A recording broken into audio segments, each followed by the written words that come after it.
Dans cette conférence, nous allons aborder l'impact de l'intelligence artificielle dans le monde de travail sur les compétences humaines, savoir-faire, savoir-être, et nous discuterons aussi les enjeux éthiques qui en découlent. Donc, cette conférence, elle sera animée par notre cher doyen, peut-être, au niveau de IBA Région de Québec, Jérémy Gay. Jérémy, c'est un gestionnaire de programmes agiles chez Bell dans l'équipe réseau Internet des objets. Il a été président de l'IBA de Québec et fait partie du comité d'organisation de la GIC. Il est passionné par les technologies de l'information, la psychologie organisationnelle, le développement des compétences. Il a occupé le rôle de gestionnaire principal, chargé de projet, analyse d'affaires, analyse fonctionnelle. Donc, il a plusieurs casquettes et il est titulaire de plusieurs certifications, dont ECBA de l'IBA, CAPM de PMI, Safe Agilist et Product Owner, Product Manager. C'est un conférencier récidiviste. Il est nommé Business Analyst to Watch in 2022 par l'IBA. Il s'intéresse au concept de base de l'analyse d'affaires et au développement des compétences dans un monde en continuel changement. J'espère que j'ai rien oublié, Jérémy, par rapport à ton profil. Bienvenue, Jérémy. Donc, avant de te céder le passage, la parole, permettez-moi de vous présenter le déroulement de notre webinaire. Donc, Jérémy, il va commencer par présenter sa conférence pendant 45 minutes. Entre-temps, vous avez le chat pour poser toutes vos questions. À 6h30, nous lançons notre panel animé par Maxime Lacasse, qui est actuellement Product Manager à IA, groupe financier. Maxime, il navigue autour des technologies depuis plusieurs années, mais concrètement, comme analyse d'affaires depuis 2018, il est certifié ECBA également et il contribue à conclure les affaires au cœur des solutions technologiques de l'industrie financière. Il est également chargé de cours à l'Université Laval et directeur général de l'IBA, chapitre de Québec. Maxime était sur la liste d'attente de ChatGPT avant son déploiement et s'est amusé pendant plusieurs heures à tester et converser avec ce nouvel outil.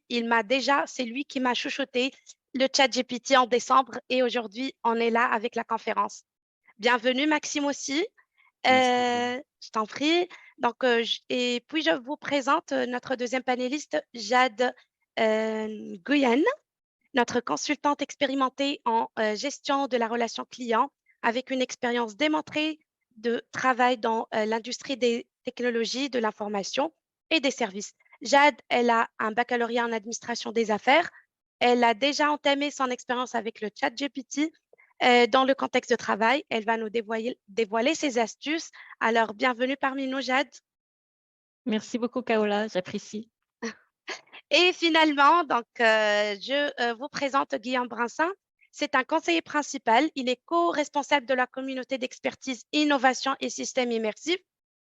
Guillaume, c'est un ingénieur en imagerie de formation. Il a travaillé dans les domaines de l'innovation pendant plus de 15 ans. D'abord en centre de recherche, puis à travers sa société pendant 7 ans. Et enfin, en tant qu'architecte de solutions, réalité virtuelle, réalité augmentée, métaverse, intelligence artificielle, ça fait partie de son expertise et de ses passions. Alors, bienvenue parmi nous, Guillaume. Merci à tous. Je vous en prie, Jérémy, maintenant à toi la parole. Épate-nous avec ta belle présentation. Merci.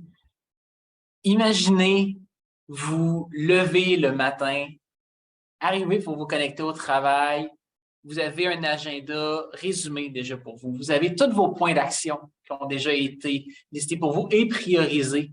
Un résumé des meetings importants qui s'en viennent dans votre journée, qui ont été résumés pour vous. Toutes ces choses-là, c'est des choses qui vont arriver tellement plus vite qu'on le croit, sans avoir à le préparer nous-mêmes la veille. C'est les AI qui vont nous aider à aller chercher ça. Et ça, c'est vraiment une petite pointe de l'iceberg qui va venir affecter le monde du travail dans les prochains... Quand je préparais ma conférence, j'allais dire dans les prochaines années, je vais dire dans les prochains mois, prochaines semaines. Vous allez voir pourquoi quand on va arriver à la partie où on va parler un petit peu plus de l'actualité. Pour ceux qui ont suivi ce qui s'est passé dans les dernières semaines, vous allez voir que ça a bougé beaucoup. Du moment que j'ai donné ma confirmation à l'IBA Région de Québec que j'allais venir donner la conférence parlant de ChatGPT, je viens me servir de ChatGPT pour vous amener un petit peu plus loin le concept de l'intelligence artificielle au sens large et surtout l'intelligence artificielle générative. On va y venir. Mais je m'étais dit, je vais pouvoir parler de ChatGPT et de quelques petits outils qui existent pour l'instant, faire un tour de où est-ce qu'on en est dans les nouvelles. Vous allez voir très rapidement que juste le pace de se garder à jour dans les dernières semaines a changé très vite. Et c'est pour ça aussi que dans le futur, ça va beaucoup, beaucoup changer. ChatGPT, le bon, le brut et le changement. Je trouve que le titre est vraiment accrocheur au sens que ChatGPT va nous amener beaucoup de bons et l'AI en général va nous amener beaucoup de bons, beaucoup de disruption, beaucoup de changements majeurs dans nos vies. Il y a aussi un volet un peu brut qui arrive sur le marché du travail et qui tasse beaucoup de choses sans se faire pardonner nécessairement. Et le changement, parce que je pense que ça va être une constante. Dans les dernières années, on parlait d'un changement continu. Mais là, ça va être une disruption continue, je pense, qui nous attend dans le monde du travail, dans nos vies en général, parce que ça va pas affecter beaucoup plus loin que juste le travail. Donc, je pense que c'est important de commencer à se poser des questions et mon défi personnel aujourd'hui, c'est de vraiment ramener la discussion autour de comment est-ce que vous, en tant qu'analyste d'affaires, ça vous affecte dans votre travail et comment est-ce que vous pouvez être les catalyseurs de ce changement-là pour vos organisations et aider notre communauté à embrasser le changement et être de plus en plus efficace dans l'avenir. Donc, comme Kaoula vous a mentionné, je suis l'ancien président de l'IBER Région de Québec. J'ai vraiment gagné beaucoup dans le rôle de l'analyse d'affaires, de l'agilité à l'échelle. L'intelligence artificielle, pour moi, c'est une passion de side. C'est pas quelque chose que je travaille nécessairement les deux mains dedans, mais j'ai lu énormément, beaucoup dans les dernières semaines juste pour me mettre à niveau, aller chercher les dernières tendances. À chaque fois que je vais parler d'annonces ou je vais parler de chiffres, de choses comme ça, j'ai des références qui vont vous être disponibles aussi à la fin, qu'on va pouvoir vous envoyer après la présentation, que vous allez pouvoir consulter si vous allez faire les recherches vous-même et continuer à aller faire des lectures. Je me lance tout de suite. Le plan de match pour aujourd'hui, on a 3 grandes sections. Donc, on va parler de définition. Ceux qui ont déjà vu une de mes conférences, ils savent que j'aime bien prendre le temps de définir les concepts pour qu'on passe tous le même langage par la suite. Donc, on va passer du temps sur les définitions. Ensuite, on va parler des applications, l'actualité, un petit peu qu'est-ce qui se passe. Et on va aller avec les impacts. Qu'est-ce que ça a comme impact éthique? Qu'est-ce que ça a sur l'impact sur le monde du travail? Qu'est-ce que ça a sur des impacts sur le monde légal et autres? On va lever plein de questions et on va pouvoir en parler après ça pendant le panel. Donc, la formule panel est super intéressante dans une présentation comme la mienne. Première définition, ChatGPT. Qu'est-ce que ça veut dire ChatGPT? C'est Generative Pre-trained Transformer. Transformer, on va voir la définition un petit peu plus loin aussi, mais j'ai demandé à ChatGPT qu'est-ce que c'était que ChatGPT. Et c'est un modèle chat qui utilise un modèle de langage génératif entraîné par OpenAI. Je vous laisserai lire la définition complète. Au moment que j'ai fait la requête, c'était ChatGPT 3.5. On est rendu à la version 4. Je vais revenir plus loin un petit peu aussi. Mais déjà, ça vous donne une idée. On peut aller un petit peu plus loin que ce que Google peut-être nous permettait de faire quand on faisait des recherches, mais encore là, ce n'est pas très groundbreaking. On va aller un petit peu plus loin et voir c'est quoi what's the fuzz? Pourquoi est-ce que les gens capotent autant que ça sur ChatGPT? Première définition d'intelligence artificielle.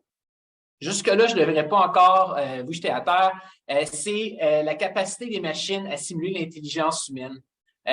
Donc, c'est tout ce qui va un petit peu plus loin que juste une équation mathématique. C'est d'aller réfléchir aux prochaines étapes. Oui, dans les dernières années, je pense qu'on riait beaucoup de l'intelligence artificielle comme étant une série de if dans le code qui disait if telle affaire, sinon if, sinon if, sinon if, et ça faisait une intelligence artificielle. Vous allez voir qu'avec l'intelligence artificielle générative, on est rendu beaucoup plus loin que ça. Mais la définition d'intelligence artificielle reste là. On va voir après ça les niveaux d'intelligence artificielle aussi, mais ça, c'est quand même juste pour vous donner la première base des définitions. L'intelligence artificielle générative, c'est là que ça commence à être intéressant. C'est un sous-domaine de l'IA qui utilise des modèles pour générer de nouvelles données telles que des images, du texte, du son, à partir de données existantes. C'est basé sur des réseaux de neurones génératifs qui sont vraiment la base de l'intelligence artificielle générative. On va voir un petit peu plus loin la définition de qu'est-ce que c'est les réseaux de neurones ou des choses comme ça. Donc, je vais laisser la définition là, mais générer des images, du texte et du son. On a vu en introduction de cette conférence une vidéo qui avait été avec le script produit. Super intéressant. C'était une super belle touche d'ailleurs. Merci pour cette mise en bouche. Ça va nous donner une idée aussi de l'importance que ça va pouvoir prendre dans le monde des médias, dans le monde du vidéo, dans le monde. Tous les domaines touchent au texte ou à l'image ou au son dans un sens. Donc, ça va avoir énormément d'impact. Traitement du langage naturel ou le Natural Language Processing, c'est une autre branche de l'IA, mais c'est ce qui permet en fait à nous, humains, de communiquer avec un ordinateur dans un langage que l'ordinateur comprend, qui pour nous est simple à utiliser. Donc, notre langage humain, l'ordinateur peut maintenant le comprendre. Ça a l'air normal, oui, je suis capable de poser des questions à Google, mais jusque il n'y a pas très longtemps, quand moi, je posais une question à Google, il faisait juste prendre des bouts de mon texte, cherchait sur Internet où est-ce qu'il y avait des liens, et le mettait en commun. Il ne comprenait pas c'était quoi la question que je posais. Maintenant, avec l'intelligence artificielle générative, c'est ça qui est arrivé au premier plan, où il y a une compréhension du contexte pour aller extrapoler des réponses. Donc, ça va plus loin qu'un simple « si je mets ça, donne-moi cette réponse-là ». Un raisonnement qui est fait en arrière. Et c'est là la révolution, je pense, au niveau de l'AI qu'on voit dans les dernières semaines. L'architecture transformer, je vous avais dit que j'allais en parler. Donc, c'est un modèle d'apprentissage profond. C'est une manière de gérer le flot de l'information dans un système qui a été proposé en 2017 par des ingénieurs de Google et c'est utilisé principalement dans le domaine du traitement automatique des langues. Donc, c'est ça qui supporte en dessous de ChatGPT, donc le Generative Pre-trained Transformer, ça vient de cette architecture-là. J'ai une petite image un petit peu plus loin qui va nous en prendre. C'est celle-là. Donc, il y a deux manières de voir le traitement du langage naturel. Normalement, c'est un texte, donc comme vous pouvez voir, avec un input ici qui va être traduit en token, qui va être après ça encodé, qui va nous permettre d'avoir tout un processus qui est fait au niveau de la détection et de la compréhension pour avoir un output qui est produit, qui va nous donner notre réponse, notre vidéo, notre image qu'on a fait la requête. Au niveau d'une architecture transformer, ils ont changé un petit peu la donne où au lieu de simplement mettre les bouts de mots bout à bout, on va vraiment essayer de garder en contexte la phrase et la phrase d'avant et la phrase d'avant pour avoir un semblant de conversation beaucoup plus fluide. Au même sens que si je suis en train de parler avec Marie-Laure, par exemple, je parle de son voyage en Italie, puis elle me dit « Ah, ben oui, il faisait super beau. » Je suis comme « Quelle était la température? » Bien, il va me comprendre de me donner la réponse la température en Italie durant le voyage et non pas la température de Québec actuellement. Donc, c'est le contexte, ça a l'air simple pour nous, pour les humains, parce que c'est quelque chose qu'on fait naturellement, mais pour un ordinateur, c'était très difficile à aller simuler. Ensuite, on passe au niveau de l'apprentissage automatique. Qu'est-ce que c'est ou le machine learning? C'est faire apprendre à l'ordinateur à partir de données. Donc, quand on dit que ça prend des millions de données pour être capable de former un ordinateur, un langage AI, c'est qu'on envoie à l'ordinateur des requêtes pour qu'il passe en boucle les informations auxquelles lui a accès pour être capable de s'entraîner et devenir meilleur que nous. C'est comme ça qu'on a créé des AI qui étaient meilleurs que n'importe qui aux échecs, parce qu'on leur a envoyé des millions de codes d'utilisation d'échecs et ensuite l'ordinateur était capable de se former lui-même en faisant des millions de situations. C'est du machine learning. Ensuite, comment est-ce qu'on va avoir des bases de données suffisantes pour être capable d'entraîner un AI génératif? On va y revenir un petit peu plus tard, mais c'est essentiellement en prenant toutes les informations qu'on est capable de trouver sur Internet, que ce soit des livres, Wikipédia, des articles scientifiques, des articles de journaux. On prend tout ça en commun et c'est ça que ces outils-là utilisent pour ensuite définir le contexte et redonner de l'information par rapport à ce qu'on a besoin de présenter ou par rapport à la question qu'on va y poser. Ça nous amène maintenant à parler des différents niveaux de AI. Jusqu'à maintenant, dans le monde, à chaque fois qu'on parle d'AI, gardez en tête qu'on parle d'un intelligence artificielle faible ou un Artificial Narrow Intelligence. Ce que ça veut dire, c'est un AI qui est très, très bon à faire une tâche. Le AI qui bat n'importe qui aux échecs. un exemple. Google Maps qui va vous faire un plan pour vous rendre le plus rapidement possible jusqu'à un endroit. Super intéressant, beaucoup plus performant qu'un humain à faire la même tâche. Mais demandez à Google Maps de vous faire un calcul de maths, il ne sera pas bon. Demandez au AI qui est super bon pour faire des échecs de vous faire le plan Google Maps, il ne sera pas capable, ce n'est pas leur fonction. Donc, c'est des narrow intelligence. Ensuite, la prochaine étape, c'est l'intelligence artificielle générale.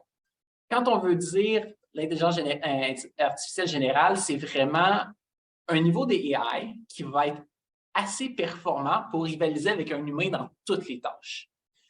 Quand on parle de ChatGPT, on n'est pas encore là. Les gens sont dans le débat. Est-ce qu'on considère ça comme une intelligence artificielle générale ou non? Le consensus actuellement, c'est que c'est plus une transition. On est vraiment entre les deux, mais vraiment proche d'atteindre le niveau de l'intelligence artificielle générale. Pourquoi? C'est que ChatGPT n'est pas encore parfait sur la logique de base. Il y a encore plusieurs morceaux qui ne sont pas très bien attachés. Moi, je me fais l'image quand je pense une intelligence artificielle générale, Jarvis dans Iron Man. C'est un outil qui est extrêmement performant, qui est capable de converser avec un humain dans énormément de sphères. Mais ce n'est pas quelque chose qui est des années-lumière en avant d'un humain au niveau de la connaissance et au niveau du savoir-faire et au niveau de sa capacité d'être et de réfléchir. C'est juste un petit peu plus avancé. Donc, pensez à Jarvis, je pense que c'est un exemple qui est très adéquat. Après ça, quand on tombe à la super intelligence ou le artificial super intelligence, c'est souvent là que les gens vont faire des scénarios de films d'horreur avec des AI qui prend contrôle du monde, qui est capable de tout changer les environnements de la Terre en un clin d'œil. Tout ça, là, cette super intelligence-là, c'est pas l'humain qui va être capable de la créer. Ça va venir d'un ordinateur qui va entraîner un autre ordinateur à être capable de devenir meilleur, qui va entraîner un ordinateur pour aller chercher cette super intelligence-là. Parce que nous, avant qu'on soit capable de créer un ordinateur à ce niveau-là, si on veut vraiment se rendre là en tant qu'humanité, ça c'est une autre question peut-être plus éthique que je n'ai même pas rajoutée dans la liste de questions à la fin, qui va nous amener d'autres pistes de réflexion parce que aller chercher ce niveau de complexité-là, les ordinateurs sont déjà probablement rendus meilleurs que nous pour le faire, grâce, entre autres, à des outils d'AI un peu plus avancés. Maintenant, je vous ai peut-être fait un petit peu peur avec où est-ce que ça s'en va, mais je peux vous montrer déjà un petit peu plus qu'est-ce qu'il y en est maintenant. Donc, les applications qu'on a maintenant à ce sujet-là. Avant d'aller plus loin, je vous donne juste un petit mot d'avertissement. Aujourd'hui, on est le 22 mars 2023. Si vous regardez cette vidéo-là sur YouTube dans une semaine, dans 2 semaines, dans 3 mois, la section des 5 prochaines minutes, 20 prochaines minutes va peut-être vieillir aussi bien que du lait au soleil. C'est très d'actualité, mais à la vitesse que va l'actualité, ça se pourrait que vous ayez juste besoin de la sauter ou vous allez pouvoir la regarder et trouver ça bien drôle de voir qu'on était juste rendu là 3 semaines. C'est à vous de voir. Je commence quand même sur le 30 novembre qui était la mise en service, je pourrais dire, de ChatGPT au public. Ça a été lancé par OpenAI. Donc, OpenAI, c'était un organisme sans but lucratif fondé aux États-Unis. Vous avez probablement entendu qu'il y avait plein de gens qui étaient impliqués là-dedans, dont Elon Musk, qui en fait maintenant plus partie pour diverses raisons. OpenAI, le but était de faire avancer la recherche au niveau de l'intelligence artificielle. Avec l'avancement qu'on voit dans les dernières semaines, je pense qu'ils ont réussi leur mandat assez rapidement. Ce ChatGPT est sorti en novembre, donc en décembre, on a commencé à avoir des gens qui en parlaient. Les gens qui accédaient allaient poser des questions, trouvaient ça bien drôle. Puis là, les gens, tranquillement pas vite, ont commencé à l'intégrer dans leur travail. Et en février, je pense que tout le monde en parlait. À la fin de l'année 2022, en moins d'1 mois, ils ont atteint le 100 millions d'utilisateurs qui a défoncé tous les records de toutes les autres applications jamais mises en marché. Bref, ça a été un grand chamboulement du monde des technologies. Et aujourd'hui, on fait encore des conférences là-dessus. Puis c'est encore nouveau, mais en même temps, c'est vieux tellement que tout le monde en a parlé. Bref, ça fait beaucoup jaser.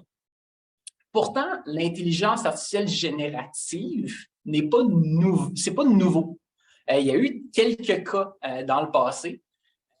Google Translate, peut-être pas la première version qui était vraiment peut-être un peu plus si tu vois ce mot-là, traduis-le pour ce mot-là, mais plus dans les versions un peu plus récentes, vont vraiment plus loin avec la traduction pour essayer de comprendre le contexte de la phrase qu'on essaie de leur traduire. Garder le contexte, le flow entre les mots, garder le flow entre notre paragraphe au complet. Donc, ça demande une compréhension qui va plus loin que juste cat, chat, qui demande juste une traduction verbale. Donc, certaines personnes considèrent Google Translate comme un des premiers AI génératifs. Ce qui est quand même intéressant de voir que la plupart d'entre vous commençaient déjà peut-être à utiliser cette technologie-là il y a déjà au moins 10 ans. Ce qui marque un petit peu plus l'imaginaire, je pense, par contre, c'est un petit truc qui a été lancé par Microsoft en 2016. Vous vous rappelez peut-être de Thai AI, qui a été ce chatbot qui a été mis en service sur Twitter par Microsoft. Ça a été une expérience sociale sur l'Internet, ma foi, assez spectaculaire, dans le sens que ça a été aussi très court comme expérience, un total de 16 heures en service avant d'être décommissionné, parce qu'au niveau de cette AI-là, la philosophie de Microsoft était de dire on va laisser l'Internet former cette AI-là avec la connaissance du monde. Donc, les gens, en ayant des discussions avec les AI, vont former l'idée de l'AI. Donc, sa base de données venait du monde qui l'entourait. Et les gens ont fait exprès, bien entendu, d'envoyer des commentaires racistes, des commentaires homophobes, des commentaires qui étaient discriminatoires. Donc, en moins de 16 heures, Thai AI était rendu un fier nazi et était vraiment super fort sur la discrimination. Ils ont tiré la plug sur l'AI et l'expérience sociale.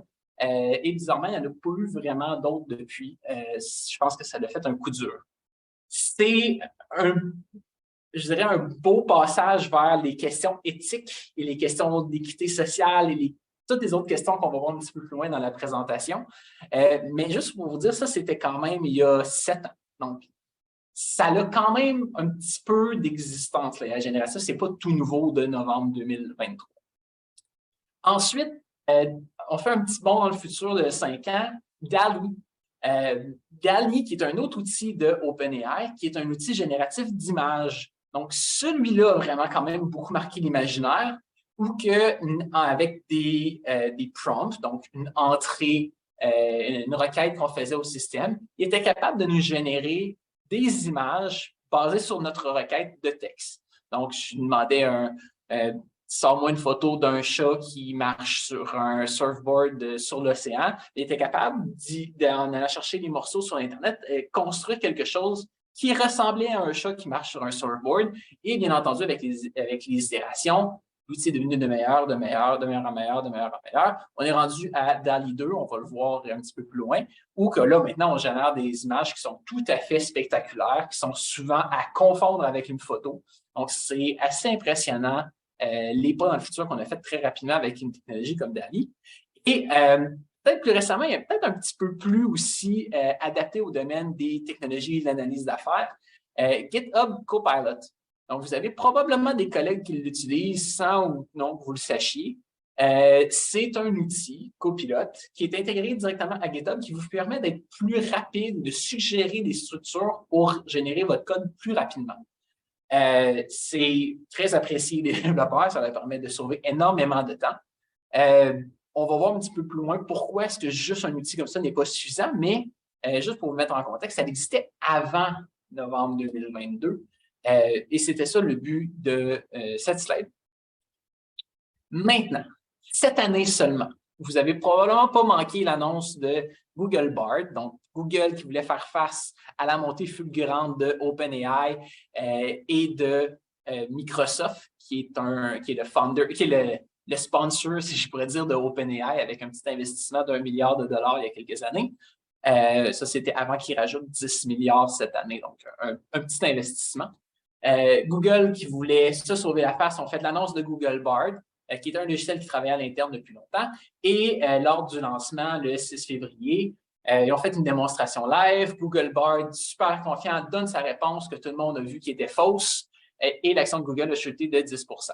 Donc, c'est à prendre au sérieux quand même le genre de changement qu'on fait avec des AI. On voit qu'il y a des compagnies qui ont beaucoup plus à perdre que d'autres. OpenAI, si leur AI était complètement un flop, ben c'est une start-up. Ils peuvent encore oui, OK, ils ont peut-être le budget d'une méga entreprise, mais ils ont encore vraiment le statut de start-up. Ils peuvent recommencer, puis tout le monde va faire ah, c'est correct. Google ont fait la même chose. Il y a eu une erreur, l'action crash de 10 %. C'est beaucoup.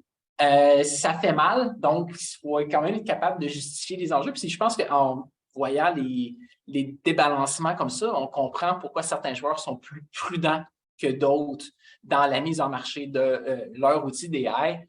C'est pour ça que vous ne verrez pas dans la liste Apple, vous ne verrez pas Amazon, vous ne verrez pas d'autres grands joueurs de ce Meta, par exemple, de ce genre, parce qu'ils n'ont pas encore rendu publiquement leur AI génératif, même s'ils ont tous dit de près ou de loin qu'ils travaillaient sur des choses du genre qui n'étaient juste pas nécessairement prêts à être lancés au public. À moins que ça ait été lancé aujourd'hui, puis je ne les ai pas vus parce que j'étais en meeting toute la journée. Mais ce qui me surprendrait presque pas rendu là, la vitesse que les choses vont. Mais jusqu'à preuve du contraire, il n'y a rien de ce genre qui a été lancé par ces autres compagnies. Ensuite, le lendemain, Bing qui annonce que nous, finalement, on travaille avec OpenAI depuis super longtemps. Maintenant, ChatGPT est inclus directement dans Bing. À l'époque, ils ont fait un lancement où c'était seulement les gens qui faisaient la demande pouvaient accéder à l'outil. Depuis, je pense que c'est le début de la semaine, tout le monde peut simplement se connecter avec Bing puis utiliser ChatGPT, qui était la version 4 depuis le début. Donc, ceux qui utilisaient Bing et qui voyaient « Ah, il me semble que les réponses sont un petit peu meilleures que ce que ChatGPT est capable de me donner », c'est qu'on avait déjà la nouvelle version au moment du lancement avec Bing. Donc, un très grand pas que Microsoft a fait pour peut-être ramener des gens un petit peu plus du côté de Microsoft Edge. On sait qu'il n'y avait pas de grand part de marché au niveau de Microsoft Edge. À voir si ça va changer avec cette introduction de ChatGPT à même Bing. Ensuite, on tombe un mois plus tard, en mars. Celui-là, c'est peut-être pas la plus grosse des annonces, mais je trouvais tellement le personnage de Einstein GPTQ que j'étais obligé de le mettre dans ma présentation. Mais c'est la première intégration d'un AI dans un CRM, au moins dans un majeur, où que Einstein GPT te permet de mettre en relation beaucoup de tes informations dans ton outil de CRM. Donc, à voir où est-ce que ça va nous amener dans le futur, mais je pense que ça va beaucoup changer le travail de ceux qui travaillent à implanter des CRM et ou améliorer les fonctions de ceux-ci dans les organisations. Petite passe sur la palette, Chad, pour la période du panel, si tu veux te lancer sur la discussion d'Einstein GPT. Ensuite, 13 mars, on a Stanford, avec un groupe de recherche à Stanford qui lance Stanford Alpaca, de loin mon logo préféré de tous ceux que je vais présenter aujourd'hui. Qu'est-ce qui est spécial de Stanford Alpaca? Ce n'est pas nécessairement un que vous pouvez aller utiliser tout de suite, c'était plus un projet de recherche. Stanford Alpaca ont réalisé un AI qui permet de rouler sur une machine qui est accessible au public. La grande différence avec un ChatGPT et autres qui demandent des 170 GHz de mémoire vive et des millions de gigaoctets de storage pour être capable d'accéder à l'information puis de tout compresser ça. Eux, ils ont construit un chat génératif sur un ordinateur personnel. Oui, OK, c'est un ordinateur personnel haut de gamme, là, mais ça run sur un ordinateur personnel. Ce que ça veut dire, c'est que c'était un premier pas vers la création des AI personnels qu'on va bientôt pouvoir avoir sur nos ordinateurs, personnels à nous, sans être connectés à Internet, pour nous aider dans nos tâches de tous les jours. Je ne sais pas si vous vous rappelez du film Her il y a quelques années où que tout le monde a son AI dans sa poche, peux-tu lire dans mes courriels, c'est à peu près ça qu'ils ont réalisé. C'est quand même un très gros pas en avant, je trouve ça super intéressant. Je vous invite à suivre un petit peu plus ce qui se passe avec les AI de plus petit calibre, mais qui rivalisent quand même avec des outils comme ChatGPT, c'est assez impressionnant. Ensuite, le 14 mars, Google Workspace. Donc, Google a fait une annonce qu'à partir de maintenant, ils commençaient à tester avec certains groupes d'utilisateurs les fonctionnalités intégrées d'un AI génératif dans la suite Google Workspace. Donc, on parle de Gmail, on parle de Google Slide, on parle de Spreadsheet, de Docs. Donc, tous ces outils-là, quand tu utilises la suite Google, tu peux utiliser les AI maintenant pour dire « résume-moi cette série de courriels-là. Fais-moi un rapport des plus grands, des meilleurs vendeurs à partir de nos fichiers de vente dans les Excel qu'on a dans le dernier quarter. Fais-moi présentation qui va présenter le sujet discuté dans l'email avec les données qui viennent de là et la note de réunion de la dernière fois. Tout ça mis en commun, c'est là, je pense, que les grandes avancées, en tout cas du moins dans notre travail, qui est souvent plus du travail administratif et non pas du travail de développement, va être impactées. Et vous allez voir que je pense que c'était quelque chose d'assez prisé parce que Microsoft a fait quelque chose de très similaire un petit peu après. La même journée, 14 mars encore une fois, OpenAI qui passait à ChatGPT 4. Qu'est-ce que ça voulait dire en réalité pour nous, simples utilisateurs? Ça veut simplement dire des meilleurs résultats de recherche, meilleure qualité d'information, meilleure compréhension des requêtes qu'on lui fait. La meilleure qualité de l'information, ça a l'air un petit peu banal, mais c'est souvent très, très, très important. Ça va être, je pense, le nerf de la guerre dans le futur aussi, d'être capable d'avoir une source d'information fiable quand on parle à notre AI pour être capable d'aller chercher le maximum de valeur. Parce que si on est tout le temps en train de se poser la question, OK, bien, AI, quelle est la définition de ta, puis il faut tout le temps que tu te revires vers Google pour aller chercher ta source. Mais je veux dire, à quel point on a amélioré notre travail, on a peut-être aidé notre rédaction, mais la qualité de l'information, super importante à garder en tête aussi. Donc, ChatGPT 4, quand même, une grosse annonce. Le 15 mars, Midjourney. Midjourney, c'est un autre outil de génération d'images basé sur des prompts, sur des requêtes, qui utilisent du langage naturel. Donc, on peut lui demander « crée-moi un bateau qui vogue sur l'eau en photoréaliste, ou en icône. » Je ne sais pas si leur logo vient de leur outil de génération. Personnellement, pour avoir utilisé Midjourney et DALL-E, Midjourney m'épate au plus haut point au niveau de la qualité des résultats qu'ils nous proposent. Quand même assez surprenant aussi, c'est deux logiciels DALL-E et Midjourney qui sont gratuits. Je vais vous montrer à la fin comment vous pouvez commencer à jouer avec eux autres aussi pour vous faire la main. Mais bref, Midjourney qui annonce la version 5 de leur AI, donc des gros pas dans une approche plus langage naturel, moins robotique, un petit peu comme interaction avec l'outil, des meilleures qualités de rendu aussi. Donc, une très grosse annonce de leur part cette journée-là. J'ai rajouté cette image-là parce que je trouve que ça parle plus que leur petit bateau en vectoriel. Ça, c'est le genre d'image que Midjourney est capable de rendre. Tant qu'à moi, c'est assez impressionnant la qualité des rendus. Ensuite, 16 mars, Microsoft Copilot. Donc, Copilot, même chose que pour Google Workspace, va intégrer un AI à l'intérieur de Word, à l'intérieur de Excel, à l'intérieur de PowerPoint, de Teams, de Outlook, pour vous permettre de faire des requêtes comme on voit à l'écran justement actuellement. Génère-moi quelque chose avec source d'information pour telle information avec tel partenaire. Voulez-vous garder le draft? Oui. Ça va être des heures de travail sauvées. Je vous confirme pour avoir essayé moi-même de générer la plupart de mes slides aujourd'hui avec l'AI, qu'on n'est pas rendu à un niveau de qualité acceptable, ou en tout cas, c'est moi qui n'étais vraiment pas capable de faire les bons prompts pour avoir une qualité de présentation acceptable, que toute ma présentation a été faite par AI. J'ai essayé, je n'ai fait beaucoup à la main, je vais vous avouer, mais ça, c'est quand même très intéressant pour le futur. Donc, une autre annonce de Microsoft la semaine dernière. Si vous regardez, ça, c'est depuis le début de l'année. Ces 5-là, c'est la semaine dernière seulement. À quel point ça va vite?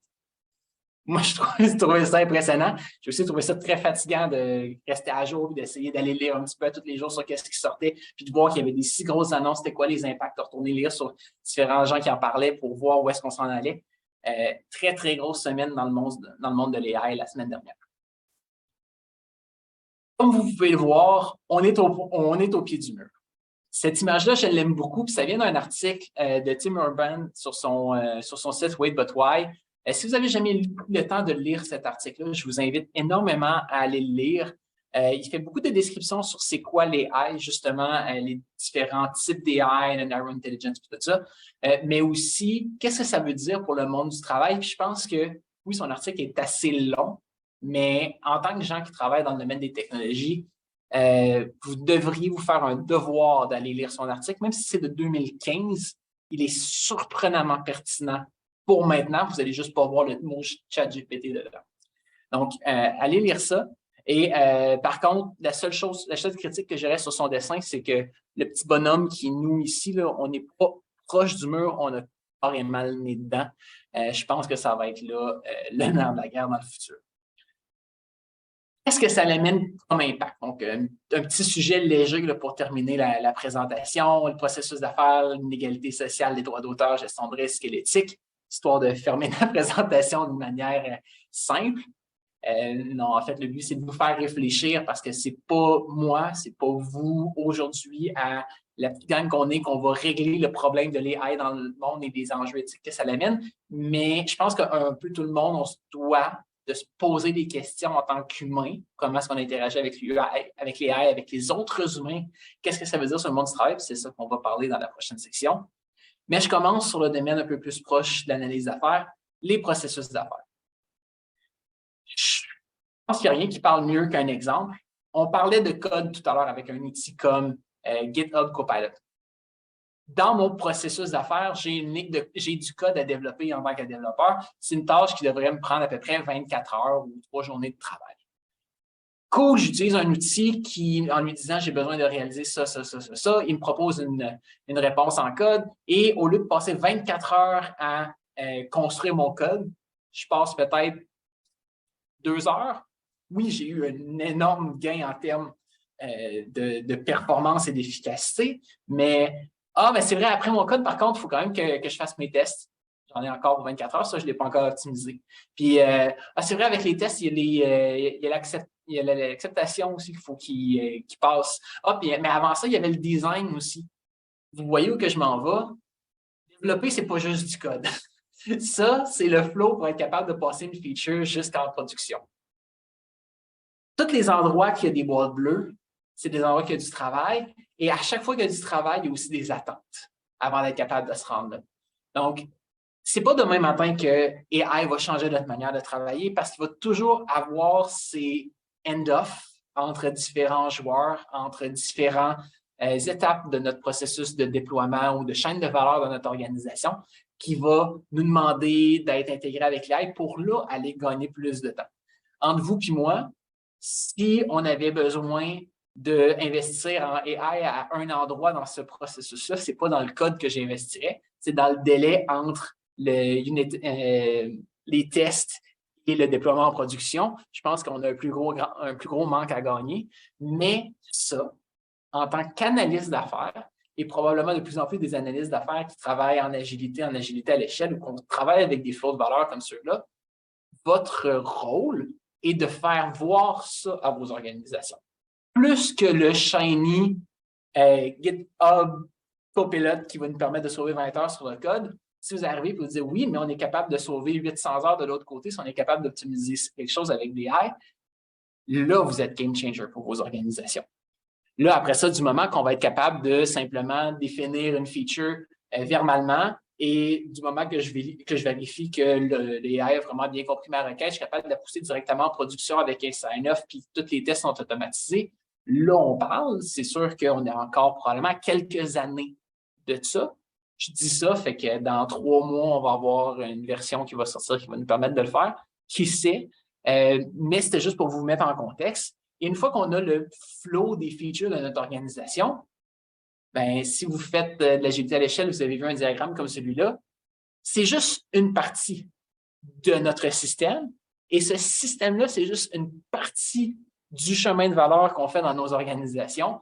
Donc, par exemple, être capable d'approuver un prêt pour une banque, vous voyez toutes les étapes. Si on est capable d'automatiser en AI 1, 2, 6, 12 de ces processus-là, tous ces processus-là, on vient incroyablement optimiser le travail qu'on fait et la valeur qu'on amène à nos clients. C'est ça qui va être vraiment, qui va amener la disruption dans notre marché, dans les manières de faire. Et les analystes d'affaires, vous avez votre rôle à jouer à ce niveau-là. Donc, j'espère que ça vous a ouvert un petit peu les yeux à penser plus loin que juste écrire un courriel avec ChatGPT, mais de vous faire réaliser que l'AI, où est-ce que ça peut nous amener, au lieu de juste écrire un courriel à quelqu'un pour organiser un meeting, je peux demander à l'AI d'organiser mon meeting avec l'autre personne. Si l'autre a un AI ou si les deux AI vont se parler. Mais plus loin que ça, si je veux, si le but de mon meeting avec cette personne-là, c'était de lui vendre ma solution, je peux demander au AI de vendre ma solution à l'autre personne directement ou à son AI directement. Et j'ai-tu vraiment besoin que ce soit un AI privé si mon organisation est capable de dire, ben, j'ai une fleet de AI qui sont capables de contacter mes clients et de leur vendre automatiquement toutes des informations? Est-ce que c'est le courriel que j'avais besoin d'optimiser ou est-ce que la valeur, c'est la vente de la personne qui va acheter ma solution? Et que c'est de réfléchir à comment est-ce qu'on produit de la valeur, puis vous allez avoir le devoir difficile de monter la conversation de 1, 2 niveaux, 3 niveaux dans vos organisations sur qu'est-ce qu'il y en est fait avec les technologies. Quelques questions que je soulève. Ce n'est pas des questions qui viennent de moi, c'est des questions que j'ai vues un petit peu partout. J'essaie de les regrouper par thème pour que ce soit plus facile à suivre. Mais juste pensez, s'il vous plaît, aux impacts, aux inégalités sociales qui viennent de l'AI parce que on ne se le cachera pas, c'est probablement les pays occidentaux qui vont profiter de ça. Qu'est-ce que ça veut dire comme disparité économique pour les pays en voie de développement qui ont peut-être accès moins vite à des outils comme ça? Ou peut-être que ça va faire l'inverse aussi. Peut-être que ces pays-là vont avoir l'opportunité d'embarquer à la même vitesse que nous dans un outil parce que maintenant, ils commencent à avoir des accès à Internet qui étaient plus difficiles à avoir avant, puis ça va permettre d'équilibrer les échiquiers. Je ne le sais pas. Si vous savez la réponse, je pense que vous avez beaucoup d'argent à faire à en parler vous aussi. Mais c'est le genre de questions qu'il faut se poser. Qui va être surreprésenté dans ces systèmes-là? Quand on voyait dans les dernières années les systèmes de reconnaissance faciale arriver, juste pour donner un exemple, les 4 plus grands joueurs en intelligence, en reconnaissance faciale, en AI de reconnaissance, utilisaient les mêmes bases de données où il y avait très, très peu d'images ou de représentations de femmes ou de gens noirs ou encore moins de femmes noires. Ce que ça faisait, c'est que les outils d'AI étaient vraiment moins bons pour reconnaître les visages de femmes noires et ça créait des inégalités dans les systèmes. Il y a des entreprises qui ont réalisé ça et qui ont fait des efforts pour les corriger, d'autres que moins. Est-ce que notre volet social de société devrait commencer à s'intéresser à ces inégalités-là, puis identifier des entreprises qui ne font pas les efforts pour régler les écarts qui étaient initialement probablement non volontaires, mais qui sont quand même vrais comme impact dans la réalité? Donc, une genre de question à se poser. Est-ce que ça va continuer à créer l'écart entre les riches et les pauvres?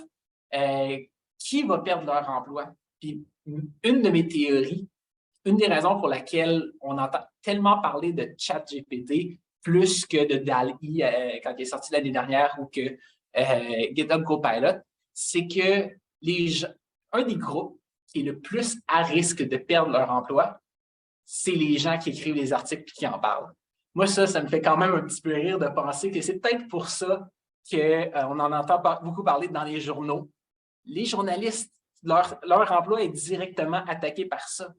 Mais, à leur défense, ce n'est pas ChatGPT qui va vérifier ses sources actuellement. Même chose, même si Bing, je trouve qu'il fait quand même un excellent travail d'être capable de citer ses sources à chaque fois, ça le rend peut-être un petit peu moins créatif, mais ça, je le trouvais quand même intéressant d'être capable de, en réponse à ta question, voici les 3 points suivants avec des articles qui suivent. Ce n'est pas un humain qui va aller faire le 2e, 3e, 4e, 5e entrevue pour aller valider les sources. Donc, les journalistes qui font un bon travail de recherche, je pense qu'ils ont encore un travail à venir, mais c'est des gens qui, leur travail était vraiment ciblé par ChatGPT. Je pense que c'est pour ça que ça moussait beaucoup quand même la communication dans les dernières années. Ensuite, au niveau du droit d'auteur, beaucoup de questions qui viennent au niveau du droit d'auteur. D'où viennent les données, entre autres? Je vous parlais tout à l'heure que le machine learning utilise des millions d'entrées de données pour être capable de générer des réponses. Même chose avec des outils de génération d'images. Ça va faire la même chose avec la génération de musique. Je vous donne un exemple. La génération de musique, ça prend des millions de chansons pour que l'ordinateur comprenne c'est quoi les styles, comment les générer, créer quelque chose qui a un tempo qui fait du sens. Mais pour faire ça, ces millions d'informations-là qui ont nourri le système, qui lui ont permis de livrer de la valeur, comment est-ce qu'on les rémunère? Parce que c'est ces gens-là, sans ces gens-là, l'outil n'aurait pas pu faire son travail, mais c'est juste son outil qui va faire de l'argent au final. Même chose avec la génération d'images. Ça prenait un accès à une base de données incroyable, mais tous les artistes, tous les gens qui ont travaillé à amener ces images-là à la base, l'image a été intégrée au logiciel et tout d'un coup, on ne leur donne plus rien parce que l'ordinateur est capable de générer des affaires qu'eux, on n'a plus besoin d'eux. Est-ce qu'on devrait les dédommager? Ça, c'est des questions de droit d'auteur, mais c'est aussi des questions éthiques. Comment est-ce qu'on va gérer les modèles de financement de nos organisations? Google faisait juste référer à des sites. Donc, les sites étaient capables de produire du contenu. À ce moment qu'on cliquait sur le lien, le site avait son revenu de publicité. Donc, c'était un gagnant-gagnant pour Google. Google avait les revenus de publicité aussi, les sites aussi. Maintenant, ChatGPT nous donne la réponse sans qu'on aille sur un site. Qu'est-ce que ça change sur le monde des affaires? Quels vont être les impacts sur les finances des organisations? C'est quelque chose à penser. À qui appartient le contenu généré par AI? Est-ce que c'est la personne qui a fait la requête? Est-ce que c'est l'AI lui-même? Est-ce que c'est l'entreprise qui a créé l'AI? Est-ce que c'est le développeur qui a créé l'AI? C'est toutes des questions qui vont mériter d'être réfléchies, mais je pense qu'ils vont plus nous être imposés par des cas de jurisprudence qui vont arriver dans les prochaines années. Midjourney, entre autres, qui a un gros cas actuellement de recours public contre eux pour l'utilisation d'images pour créer leur base de données qui ont nourri l'outil. Donc, à voir comment ça va se dérouler dans les prochaines années. Gestion de risque. Quand je parle de gestion de risque, ici, je parle surtout de l'exposition d'informations qui sont nocives ou qui sont totalement dangereuses pour certains groupes. Exemple, ChatGPT, comment faire une bombe? ChatGPT et OpenAI ont les moyens de mettre en place des barrières et prennent le temps et ont l'espèce d'éthique de travail, si je peux dire, de mettre les barrières aux affaires qui sont très, très, très explicitement dangereuses. Comment créer une bombe, comment faire une bombe nucléaire, comment créer des traumatismes chez les gens, des affaires comme ça, des affaires qui sont vraiment immorales, sont bloquées. Par contre, une petite entreprise qui va se créer sur le site puis qui va essayer de le faire, qui va essayer de nourrir son outil d'AI, va aller chercher plein de sources d'informations, mais qui n'a pas les moyens de bloquer tout ça, va probablement laisser des portes ouvertes à des gens pour accéder à ces informations-là. Est-ce que l'entreprise est responsable des informations que son AI produit? Même chose au niveau des impacts de la désinformation. On a vu un petit échantillon d'une personne aux États-Unis, entre autres, dans les dernières années, qui parlait de beaucoup de choses qui étaient factuellement fausses. Du moment qu'on a des outils qui proposent des informations-là, puis que ça devient mélangé super rapidement à la vraie, comment est-ce qu'on distingue une de l'autre? Est-ce qu'on va avoir besoin de validation? Est-ce qu'on va avoir des AI que leur job va être de faire de la validation? Peut-être. Toutes sortes de questions sur la gestion de risque, la gestion de la visibilité, de l'accès à l'information qui vont en découler. Donc ça, c'est des petites pistes d'informations aussi à garder. Et au niveau de l'éthique, qui est la dernière petite catégorie de questions que j'avais pour vous, comment est-ce qu'on doit considérer le consentement de l'accès aux données? C'est quelque chose qui est discuté depuis très, très, très longtemps. Même avant les AI à proprement dit, est-ce que de facto, je devrais pouvoir opt-out que mes informations personnelles, mes photos puissent contribuer à des outils de génération d'intelligence artificielle? Peut-être. Si oui, comment est-ce que les entreprises, les gouvernements vont pouvoir faire respecter ces lois-là? Très difficile dans un contexte où que les frontières web ne sont pas les mêmes nécessairement que les frontières des pays. Donc, des belles questions qui vont arriver à ce niveau-là. Je n'ai pas fait une catégorie éducation. Là. Je pense que j'aurais pu avoir 500 questions sur l'éducation en tant que telle. Il y a déjà beaucoup de gens qui en parlent. Comment est-ce qu'on adapte l'éducation si on est capable de donner la question d'un examen puis que ChatGPT nous donne une réponse qui est plus performante que celle d'un étudiant ou vraiment même meilleure que celle d'un chercheur ou d'un doctorat sur la question? Est-ce que ça veut dire que c'est la fin de l'école? Moi, je ne pense pas. Moi, je pense que comme la calculatrice nous a amené à apprendre à l'école comment calculer manuellement, même si on avait une calculatrice, pour juste développer la manière de réfléchir autour des maths, bien, la calculatrice maintenant nous aide à faire le travail mieux, mais c'est important de comprendre la base. Rappelez-vous, quand l'Internet est arrivé dans les années début des années 2000, où que les étudiants étaient capables d'aller sur Internet chercher des réponses, Wikipédia, dans les travaux d'école, c'était illégal, c'est devenu légal. Comment ça? Bien, parce que la source d'information était rendue de meilleure en meilleure. C'est un outil de plus, mais ça ne faisait pas le travail à notre place. C'est le genre de question qui va qui va en venir. Je vais vous parler un petit peu plus loin de quelqu'un de super intéressant à suivre au niveau de comment l'adapter au niveau de l'éducation. Comment est-ce que le contenu généré par AI devrait être identifié? Est-ce que éthiquement, on devrait le mentionner quand c'est généré par AI? Le vidéo qu'on a écouté tout à l'heure, est-ce qu'en tant qu'humain, vous voulez savoir si le contenu que vous regardez, ce n'est pas un humain qui l'a écrit? Au même sens que quand il y a des allergènes dans un produit, on est obligé de l'écrire sur le paquet. Ou un animal biologique, on va mettre des logos certifiés biologiques, mais dans le futur, est-ce qu'on va avoir des logos certifiés produits par un humain? C'est le genre de question, je pense, qui est super intéressante à se poser, ou assisté par l'humain, ou conçu par un humain, réalisé par un AI. Ce genre de discussion-là, je pense que ça va être intéressant de voir comment ça découle. Personnellement, je pense que la piste de questions que je vous laisserai partir pour dormir là-dessus chez vous ce soir, est-ce que vous êtes prêts à avoir des émotions fortes, à avoir peur, à rire, à pleurer en écoutant un film qui est 100% réalisé par une intelligence artificielle, qui n'a pas un humain derrière qui a mis une touche, quoi que ce soit. Je fais juste donner les commandes à mon AI, puis il me produit la trame sonore, il me produit le visuel. Tout à l'heure, on avait au moins de l'acting dans la vidéo qu'on regardait. Est-ce que vous voulez le savoir à l'avance, après, que vous allez regarder quelque chose qui est 100% artificiel? C'est des questions d'éthique. Je ne sais même pas, moi, comment je me tiens par rapport à ça. C'est vrai qu'il vous a écrit la question. Je pense que c'est des belles pistes de réflexion. Puis, si au moins vous partez avec 2-3 questions en tête, vous en parlez à quelques personnes, je pense qu'on va tous être capables d'avoir un monde où on va au moins commencer à se poser des questions, que les gens qui vont travailler sur ces sujets-là vont avoir des gens qui vont les écouter. Puis, s'il vous plaît, écoutez-les, les gens qui en parlent, parce que c'est notre avenir, mais c'est notre avenir beaucoup plus proche. On le pense tous.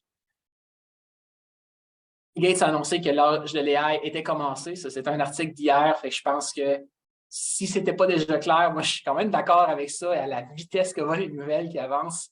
Un super bon article d'ailleurs de Bill Gates Notes sur le sujet. Donc, je vous invite à aller voir les impacts que ça va avoir sur la médecine.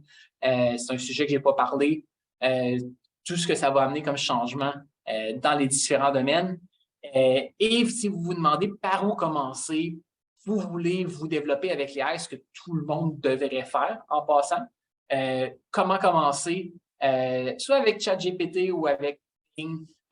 Commencez à vous familiariser à comment formuler une bonne question avec un outil d'AI. Parce que comme Google, c'est pas juste en tapant un mot qu'on va avoir la réponse. Il faut savoir comment utiliser les bons mots dans notre contexte de recherche pour trouver ce qu'on cherche. Je vous confirme que oui, c'est très impressionnant les résultats qu'on cherche, mais quand on cherche une information particulière, ça demande une saisie d'informations vraiment particulière pour être capable de trouver la réponse qu'on cherche. Ce que j'aime, c'est le volet itératif, mais ça demande de la pratique. Attendez pas de n'avoir de besoin pour commencer à l'utiliser. Même chose avec des outils comme Midjourney et DALL-E. La bonne nouvelle, c'est que les 4 sont gratuits. Allez les essayer. Ça ne vous coûte absolument rien. Donnez-vous des défis personnels de réaliser un petit mandat au travail avec, d'envoyer une carte de fête à quelqu'un avec quelque chose qui vient 100% d'un AI. Je ne sais pas, mais forcez-vous à sortir de votre cocotte puis d'aller chercher quelque chose de plus. Je pense que ça va vraiment être bénéfique pour vous de au moins comprendre comment ça fonctionne. Comme ça, quand quelqu'un d'autre en parle, vous êtes capable de mieux vous accrocher à ça. Allez suivre des gens qui en parlent, des gens, s'il vous plaît, qui sont éduqués, qui sont dans le domaine, qui font leurs recherches, qui partagent leurs sources. Stéphane Hamel, pour moi, est une référence sur LinkedIn. À peu près tous les jours, il nous fait un article où comment est-ce qu'il a intégré l'intelligence artificielle dans ses cours et passé énormément à la télévision dans les derniers mois comme étant un professeur à l'Université Laval, justement, au département de marketing, qui a non seulement permis, mais demandé à ses étudiants d'utiliser ChatGPT dans ses cours, mais de le citer, que cette information-là venait de ChatGPT. C'est une manière différente de voir l'approche à l'éducation. Et comme il l'a dit dans son entrevue, d'un poste de nouvelles en France, ChatGPT, c'est comme un beau-frère. Tu l'écoutes ce qu'il dit, mais tu valides tout après. Je pense que c'est la meilleure approche qu'on peut prendre à n'importe quelle source d'AI génératif actuellement. toujours aller vérifier les sources. C'est exactement ce que j'ai fait en préparant ma présentation. J'ai posé plein de questions à ChatGPT, j'avais plein de réponses, j'avais plein de pistes, j'avais un squelette de ma présentation. J'allais vérifier des affaires, mais ça m'a au moins donné un squelette qui m'a permis d'avancer beaucoup plus efficacement, je pense, dans la préparation de ma formation. J'espère que pour vous, tout comme moi, vous avez vu le bon, la brute et le changement qu'est l'AI, pas juste ChatGPT, mais l'AI en général et l'impact que ça va avoir sur le monde et le monde des affaires. C'est un plaisir de vous parler. J'espère de pouvoir continuer la conversation avec vous, justement, se continue dans les prochaines minutes avec nos panélistes. Vous pouvez me suivre sur LinkedIn si vous êtes intéressé. Ça m'a fait vraiment plaisir de vous parler et continuer à rêver plus loin que juste la prochaine étape. Je pense que c'est ça, les mots de la fin pour moi. Merci, Jérémy. Wow. Très intéressant. J'espère que nos participants ont apprécié, comme moi, cette belle immersion au monde de l'intelligence artificielle. Donc, la citation de Stéphane Hamel me représente parfaitement. Voilà, c'est comme mon beau-frère, je vais vérifier. Je ne prends pas à 100%, c'est pas question. En attendant que, voilà, donc, qu'on ira vers la fiabilité de l'information petit à petit. D'ailleurs, je réplique avec la question, la remarque de Yves, donc, qui dit garbage in, garbage out par million. Si les données d'apprentissage ont des failles ou des biais, l'intelligence artificielle va le refléter certainement. Il remet en question la fiabilité des données, en conséquence la fiabilité des résultats donnés par le chat GPT. Comme d'ailleurs, moi j'évoque ici le cas de trading haute fréquence qui permet d'analyser les données pour conseiller les traders pour acheter ou vendre des actions. Et souvent, ça dégénère en catastrophe dans les bourses. Donc, il faut toujours prendre, voilà, donc avec pincette ce qui existe comme information sur Internet et surtout si on va vraiment bâtir des décisions au niveau des organisations. Je ne sais pas, Jérémy, as-tu quelque chose à ajouter par rapport à la fiabilité des données? Non, mais j'en ai parlé. La fiabilité des données, c'est ce qui va amener les biais, volontaires ou non, dans toutes les informations qu'on va aller chercher, qu'on va nourrir nos AI. C'est pas vrai que même si on met plusieurs humains qui vont travailler à analyser, à purifier les données, des données scientists qui vont faire du ménage, qu'on va être capable de tout filtrer. Beaucoup trop de choses sur Internet pour faire 100% un fil positif de tout ça, mais en entraînant nos AI, en mettant des guardrails, si je peux dire, ou des barrières, des clôtures, je pense que c'est comme ça qu'on s'enligne dans la bonne direction. Mais autant les grands joueurs à la OpenAI vont changer très rapidement la manière qu'on voit les choses et vont probablement aller chercher beaucoup de profit avec ça. Je pense que des joueurs comme ceux-là vont mettre quand même plus d'efforts à protéger des informations qui vont se trouver dans leur chatbot. Donc, méfiez-vous peut-être un petit peu plus des petits joueurs pour l'instant. C'est contre-intuitif de dire fiez-vous pas aux startups, mais le risque est peut-être à mitiger de cette manière-là. Personnellement, c'est mon point de vue. Ouais. Guillaume, qu'est-ce que tu en dis par rapport à ça? Est-ce que tu es 100% d'accord par rapport à Jérémy? Oui, bah, tout à fait. De toute façon, il l'avait dit dans sa présentation, là, effectivement, OpenAI est essentiellement basé sur des données nord-américaines, notamment. Donc, c'est vrai que tout ce qui est culture africaine, asiatique et autres est très peu représenté. On l'a vu aussi on l'avait vu il y a quelques années avec Microsoft, là, le bot qui tournait mal. Donc, c'était l'effet exponentiel de ce qui peut… En fait, aujourd'hui, il y a tellement de masse de données que ces effets de bord là, justement de déviance de l'AI vers des réponses qui sont un peu politiquement correctes et assez peu probables encore maintenant, parce que voilà, il y a des milliards et des milliards de données contrairement à ce qu'il y avait avant sur quelques centaines. Mais effectivement, ça pose un vrai problème aussi éthique, hein, comme on disait. Et puis même, comme disait Jérémy, aujourd'hui, on est encore sur une AI qui apprend. C'est de l'apprentissage sur des données existantes. Même dans l'étape suivante où on aurait une AI qui serait capable de réflexion, on arrive sur un comportement qui est plus humain. Je veux dire, on est chacun, notre expérience nous permet d'avoir notre propre réflexion. Ouais. On a chacun de notre point de vue, que ce soit politique, religieux ou autre. On peut aussi bien penser qu'une AI qui réfléchit toute seule arrive aussi à ce genre d'orientation, ce qui expliquerait qu'il n'y aurait pas une AI, mais plusieurs AI. Et encore une fois, comme le beau-frère, il faudra vérifier encore plus parce qu'il y aura encore plus de biais. Donc au final, on est peut-être sur une AI qui est peut-être la plus rationnelle parce qu'elle n'est pas encore trop intelligente. Ouais. Et plus elle gagnera en intelligence et plus son biais sera Plus fiable. gros. Voilà, c'est ça, tout à fait. Ouais, absolument. Max, Ben, dans l'exemple que. C'est pas un exemple, donc c'est depuis quelques jours seulement là, que moi, c'est le Einstein de Salesforce là, qui me fait beaucoup me réveille en fait parce que donc quand on fait référence à l'utilisation de ChatGPT, bon oui, là, il y a les guardrails, il y a les protections, on ne peut pas demander des choses dangereuses, etc. Mais si le vendeur ou la vendeuse, s'il voit une corrélation avec certaines techniques de vente, il pourrait peut-être aller demander des choses à son agent conventionnel pour l'aider finalement à planifier ou encore planifier des ventes, planifier des stratégies de vente spécifiques à certains on va dire, groupes de personnes. Est-ce qu'il y a des guardrails dans ces niveaux-là qui l'empêchent de prendre ces actions-là? Ce sera à voir aussi à quel point c'est appliqué. Honnêtement, c'est une conversation qui va durer certainement dans les prochaines années.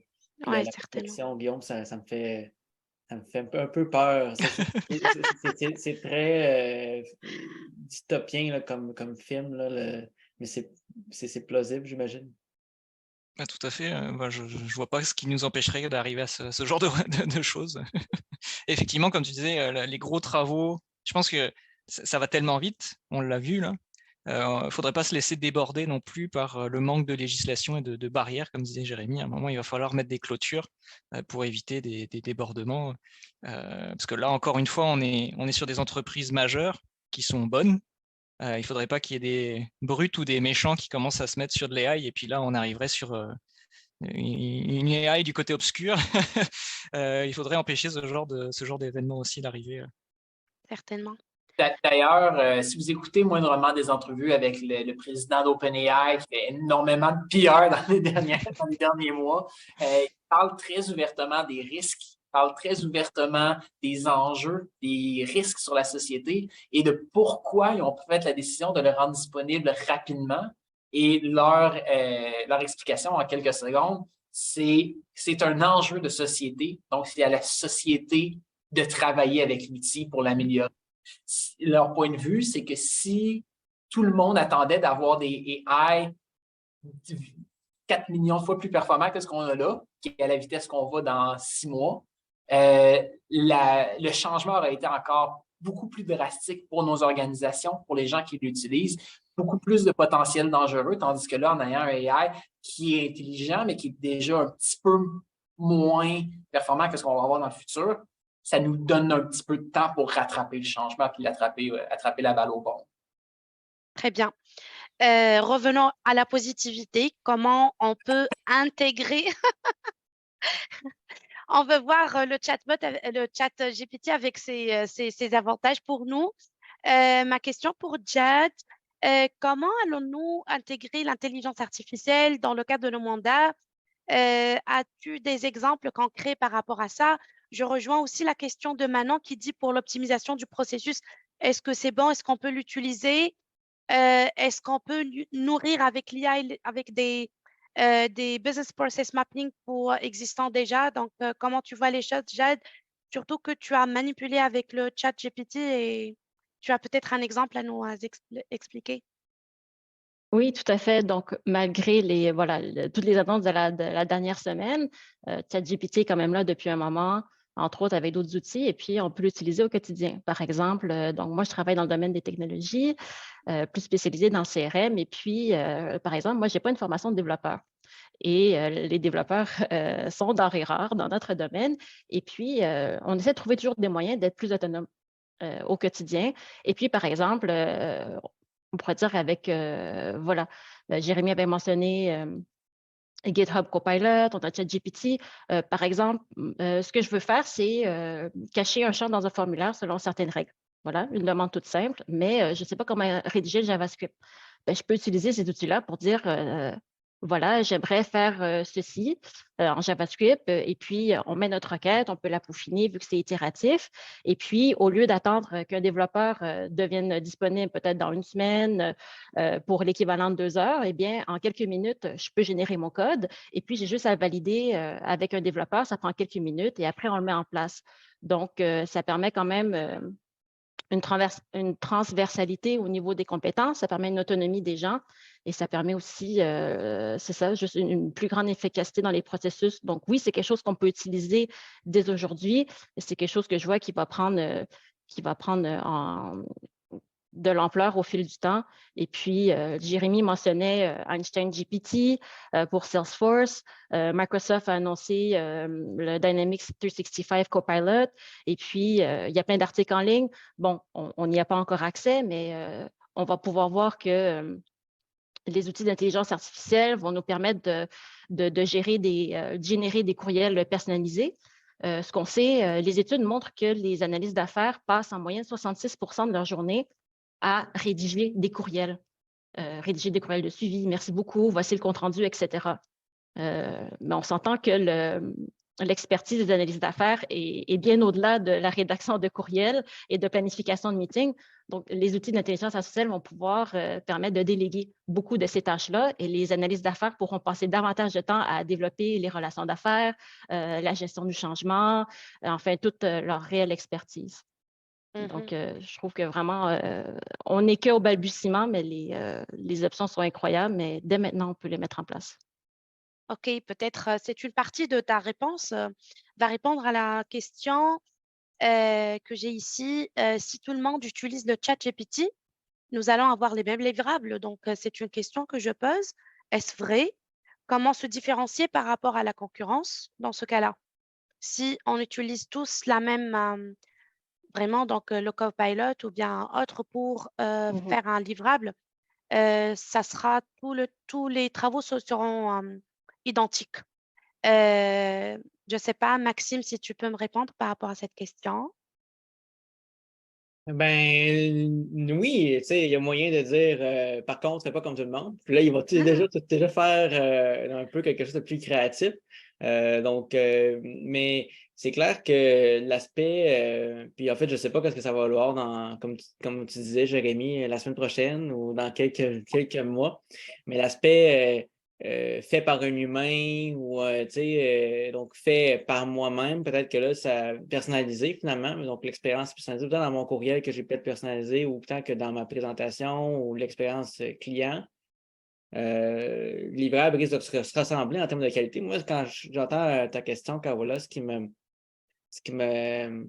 envie de dire, ce qui m'inquiète, c'est la hauteur de qualité. On a un certain niveau, mais bien sûr, la qualité des données qui sont utilisées, mais aussi, est-ce qu'on va avoir un standard, finalement, un strict minimum qu'on va devoir s'attendre puis à combattre aussi en même temps, là, en compétition? Oui. Guillaume, comment tu vois les choses de ton côté par rapport à… Ouais. Bah, je vais rebondir un peu sur ce qui est sur une conversation dans le chat. Là, c'est sûr que pour tout ce qui est opération à faible valeur ajoutée, c'est clairement un usage no-brainer. Je pense qu'on ne se pose même pas de question de savoir si on fait la même chose que tout le monde. Mais c'est sûr que sur des documents plus sensibles, ou voir justement sur des aspects, des techniques de vente ou des approches du client ou ce genre de choses-là, il va falloir développer des techniques. Aujourd'hui, notamment sur la génération d'images ou la génération de contenu, on travaille avec des prompts, c'est-à-dire qu'on va donner la requête principale en disant je veux telle chose, et puis on peut rajouter des arguments, c'est donner une pondération, dire je veux un ton plutôt gentil, méchant, toutes ces choses-là. Donc on va devenir des experts de la spécification de demande au final. Et c'est là que toute la créativité va se générer et je veux dire, la différenciation d'une personne par rapport à l'autre. Donc effectivement, ça va nous faire gagner du temps en rédaction. C'est clair que le style, tout ça, ça va aller. Et après, il faudra rajouter cette petite touche là qui vous permettra de vous différencier de la compétition.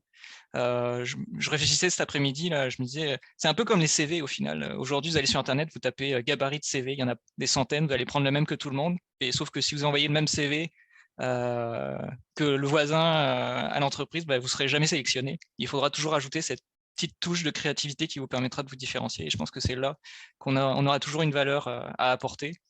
Et quand tu disais qu'effectivement, il y a des jobs qui vont disparaître, je pense que les gens, il y en a beaucoup qui vont se modifier en tout cas. Je pense que tout le monde sera content de rédiger moins de courriels robotiques automatiques et puis d'avoir des choses justement un peu plus créatives. Voilà. Se focaliser sur la valeur ajoutée, je pense qu'on est tous gagnants là-dessus. Oui. Qui sait, peut-être même on n'aura plus besoin des courriels dans le futur si on a des... Pour nous, ça serait-tu pas merveilleux? Comme a dit Manon, elle a dit dans le chat, c'est peut-être pour les activités de benchmarking, c'est très utile. Et par la suite, c'est notre réflexion, notre créativité, ça revient à l'humain qui fait le job pour vraiment créer le bon produit pour les clients adaptés et tout. Par contre, je vais Donc, juste rajouter quelque chose. oui. Ça, c'est pareil, je vais peut-être revenir avec Maxime un peu sur les craintes. Mais c'est vrai que nous, on est une génération qui n'aura pas connu l'intelligence artificielle. Est-ce que justement, cette notion de créativité-là ne va pas disparaître avec des générations qui n'auront connu que les AI? Mhm. Question ouverte, attention. Je ne sais pas.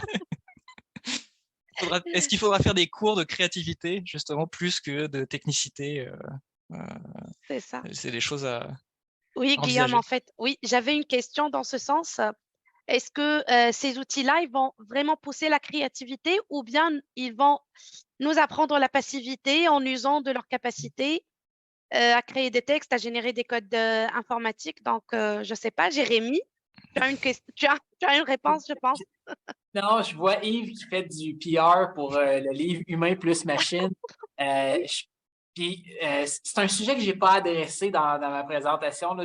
Par question de temps, j'ai décidé de le laisser à l'extérieur, mais je voyais quelqu'un qui marquait dans le chat se concentrer sur les tâches à valeur ajoutée, mais pour moi, ces tâches-là, c'est les tâches créatives, humaines, agréables à l'humain.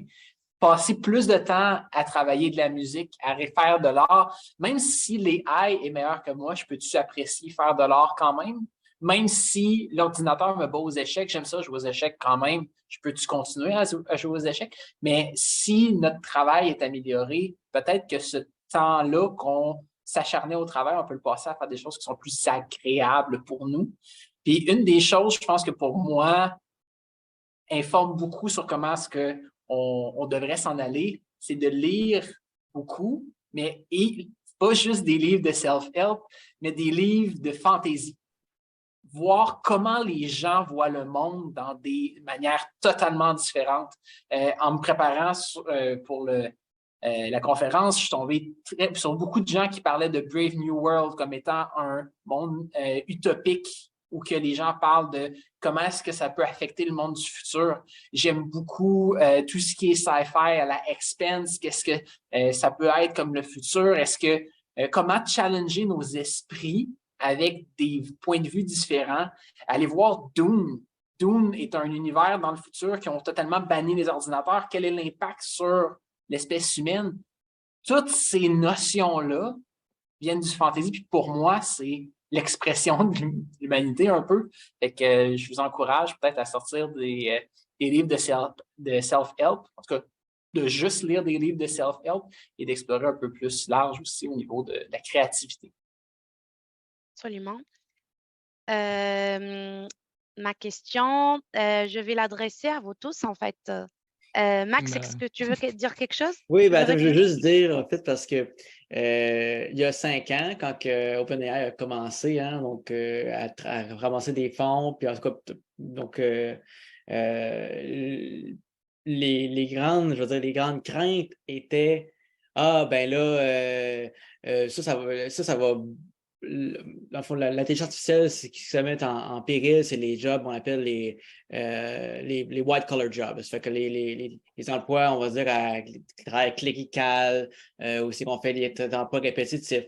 Mais les emplois créatifs, là, eux, on ne voit jamais qu'on va se rendre là. C'est trop créatif, c'est trop difficile. Maintenant, on peut écrire des chansons, on peut écrire des livres, on peut écrire des films. Le film, on a regardé tout à l'heure, c'est un film dont le scénario a été rédigé. On peut lui demander, écris-moi une chanson que Félix Leclerc aurait écrite, mais en 2023 à propos de TikTok. Il va t'écrire le même setup que Félix Leclerc l'aurait écrit, puis tu peux peut-être l'aider en lui donnant. Fait qu'on est-ce que la créativité, un peu comme tu dis, Guillaume, là, l'aspect créatif, est-ce que dans 20 ans, 30 ans, les gens, ils vont seulement essayer d'être créatifs en comment bien interagir avec leur outil, finalement, leur outil d'intelligence artificielle qui est avec eux pour pouvoir les accompagner? Oui, Je pense que ça passe surtout sur la capacité à décrire ce qu'on imagine. Parce que donc Jérémy parlait de Midjourney, je vous invite à aller l'essayer, mais c'est vrai que on est vite limité au final. Tu sais, on va avoir une image. Enfin, imaginons qu'on imagine quelque chose en tête, avant de pouvoir le faire représenter tel qu'on l'imagine par l'AI de façon belle. Parce que techniquement, on est limité. Hein. Moi, je suis pas artiste, donc c'est vraiment super compliqué. Vous le verrez d'ailleurs dans les prompts, il y a les gens qui essayent pendant des heures, toujours les mêmes requêtes, mais avec des différentes, parce qu'ils sentent bien qu'ils sont proches du but, mais pas tout à fait encore. Et on voit que là, il y a, voilà, ça va être ça, notre capacité à transférer ce qu'on pense vers quelque chose de réel, entre guillemets, bien sûr. de toute Si façon, je peux ajouter. Oh, oui, pardon, de toute façon. Oui, Jade, oui, vas-y, allez-y. pour voilà, c'est sur l'idée de Guillaume, une petite anecdote, j'ai un ami qui est vice-président dans une entreprise de jeux vidéo et donc voilà, il y a conception de jeux vidéo, de personnages, lui il est plus voilà du côté voilà, création de tout ce qui est visuel. Et puis, ils ont utilisé Midjourney pour créer des personnages. Voilà, une première idée, un premier jet de personnage. Il dit habituellement, pour un artiste, ça prend 1 à 2 heures créer une première ébauche de personnage. Il dit là, en 5 minutes, on avait 4 images.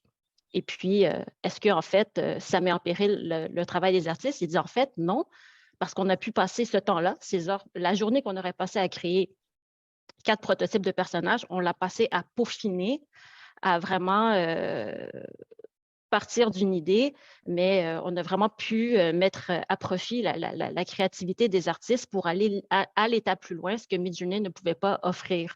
Donc, au lieu de passer une journée à faire voilà, le modèle de base et ensuite dire on n'a plus le temps, on n'a plus le budget, on a vraiment pu produire un produit de meilleure qualité qui est allé à la production beaucoup plus rapidement grâce à Midjourney. Donc, je pense qu'on peut Oui, vraiment aller une étape plus loin. Et puis même, il y a même des études qui montrent qu'en fait, les enfants ont une capacité, un imaginaire incroyable.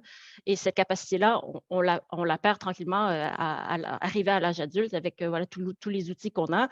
Et souvent, les idées de génie arrivent quand on est dans la douche. Pourquoi? Parce que dans la douche, on n'a pas accès à nos téléphones, on n'a pas accès à nos écrans. Et souvent, rien que cette réflexion-là, pendant quelques minutes, ça nous emmène voilà, à avoir des idées de génie.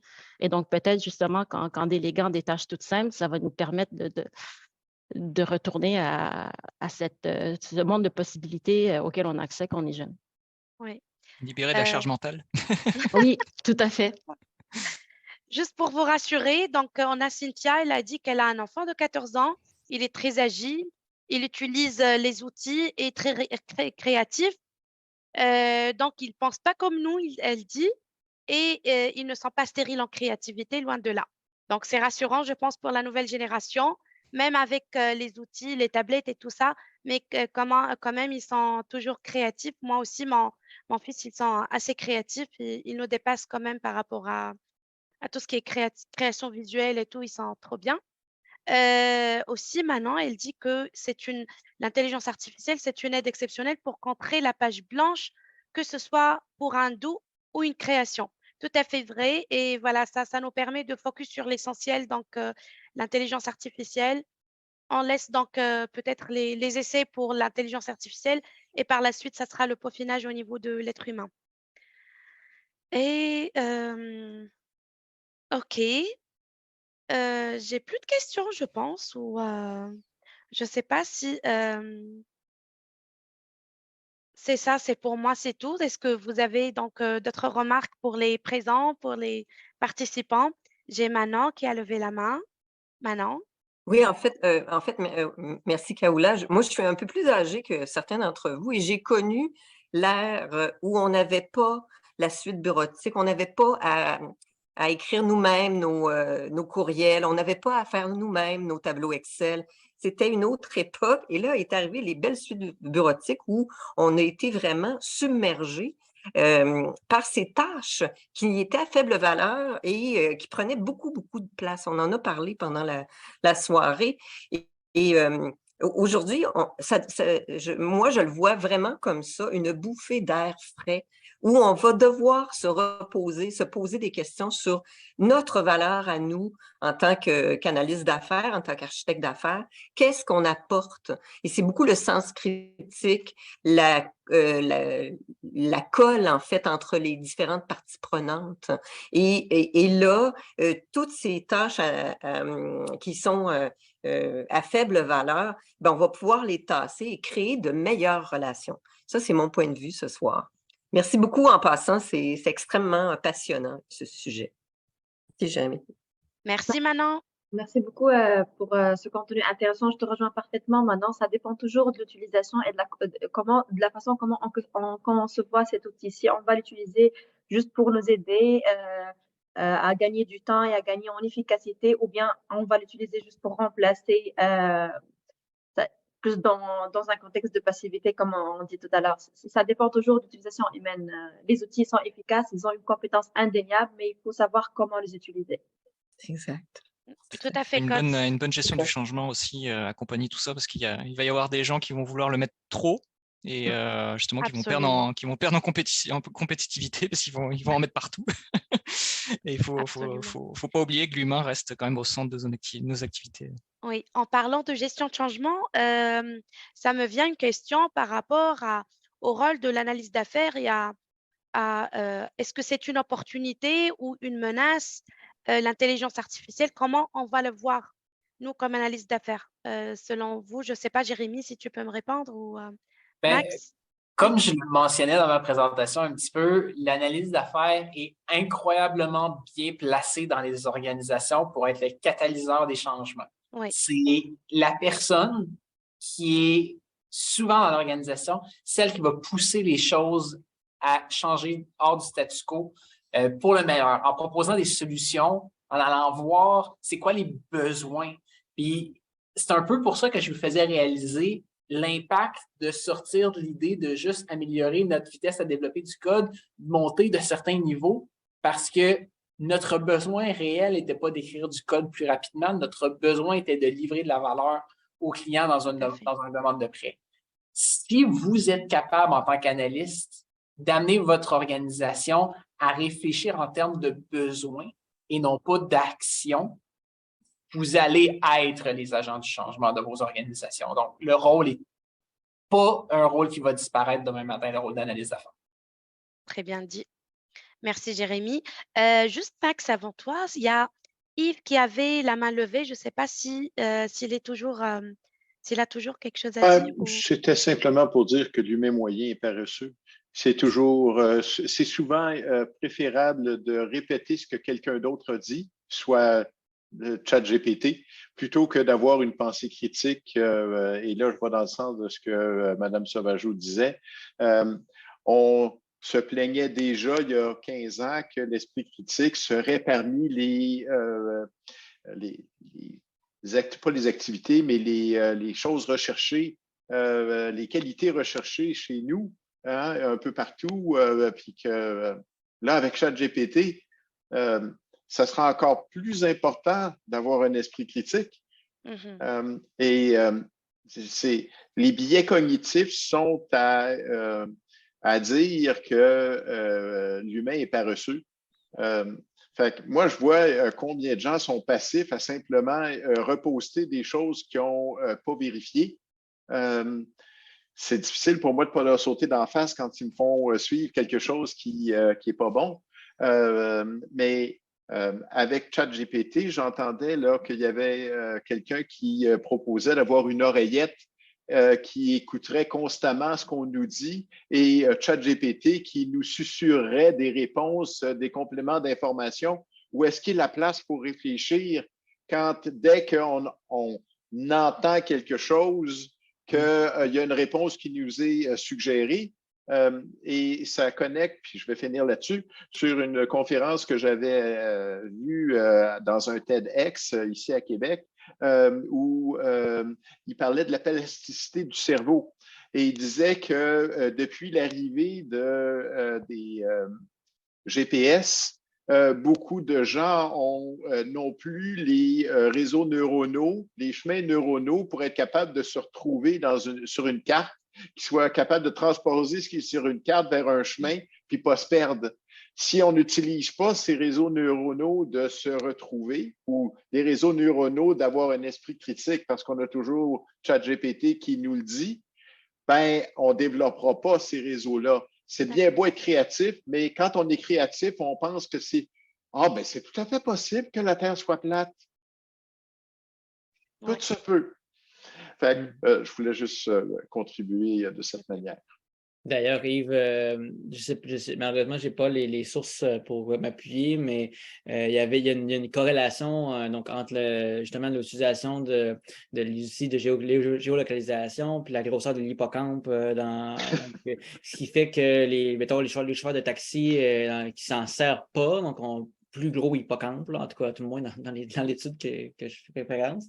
Puis, donc, il y avait malheureusement, donc je dirais un lien donc, avec les maladies de la démence par la suite. Donc, on vient finalement l'âge, puis vu qu'on ne pratique pas ce muscle-là, ce muscle du cerveau-là, ben, on en vient peut-être à aller limiter. Moi, personnellement, tu me dis, même à Québec, une adresse spécifique, ça va me prendre mon GPS, je n'ai pas de la difficulté. Puis maintenant, c'est pour d'autres actions aussi. Mon calendrier, mais tu sais, c'est pas seulement l'intelligence artificielle, le numérique a pris la place de beaucoup de ces éléments-là dans mon quotidien. Puis si on avait une intelligence artificielle où c'est que moi, la seule chose qui me manque, en fait, présentement dans le ChatGPT, c'est l'oral, tu sais, pouvoir le dire, là, puis je sais que ça existe en ce moment, mais tu sais, les outils comme Google Home, etc., ne sont pas assez puissants et intelligents, à mon opinion, mais pouvoir dire littéralement, je veux faire ça aujourd'hui, puis avoir une conversation, puis vraiment à la style comme dans les films, on est très proche de là, de toute façon, puis on peut le faire avec les bons API.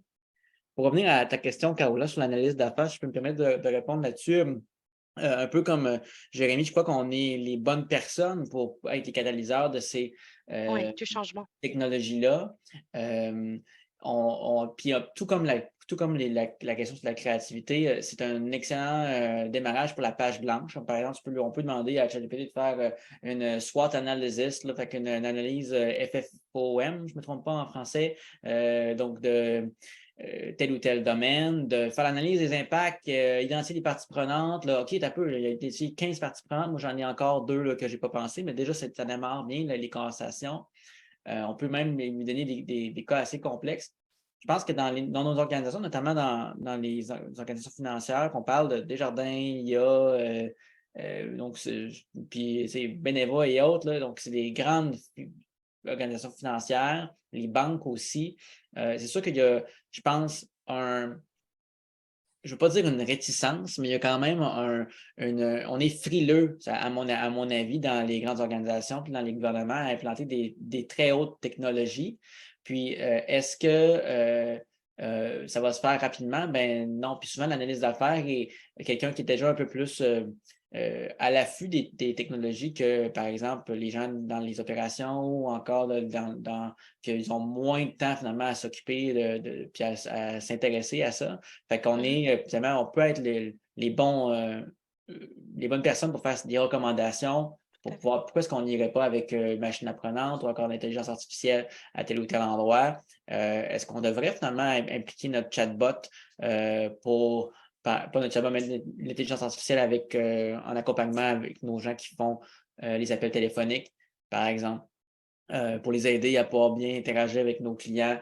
Est-ce qu'on devrait... on peut amener ces questions-là, puis ça va faire des pistes de réflexion pour plus tard, puis je pense qu'ils vont pouvoir les mettre en place. Puis bien, sinon, peut-être qu'on va être finalement les meilleurs utilisateurs aussi de ces nouveaux outils-là, comme Copilot qui vont finalement arriver dans nos entreprises. Souvent, on est déjà les meilleurs utilisateurs de ces suites-là, de toute façon, dans notre quotidien.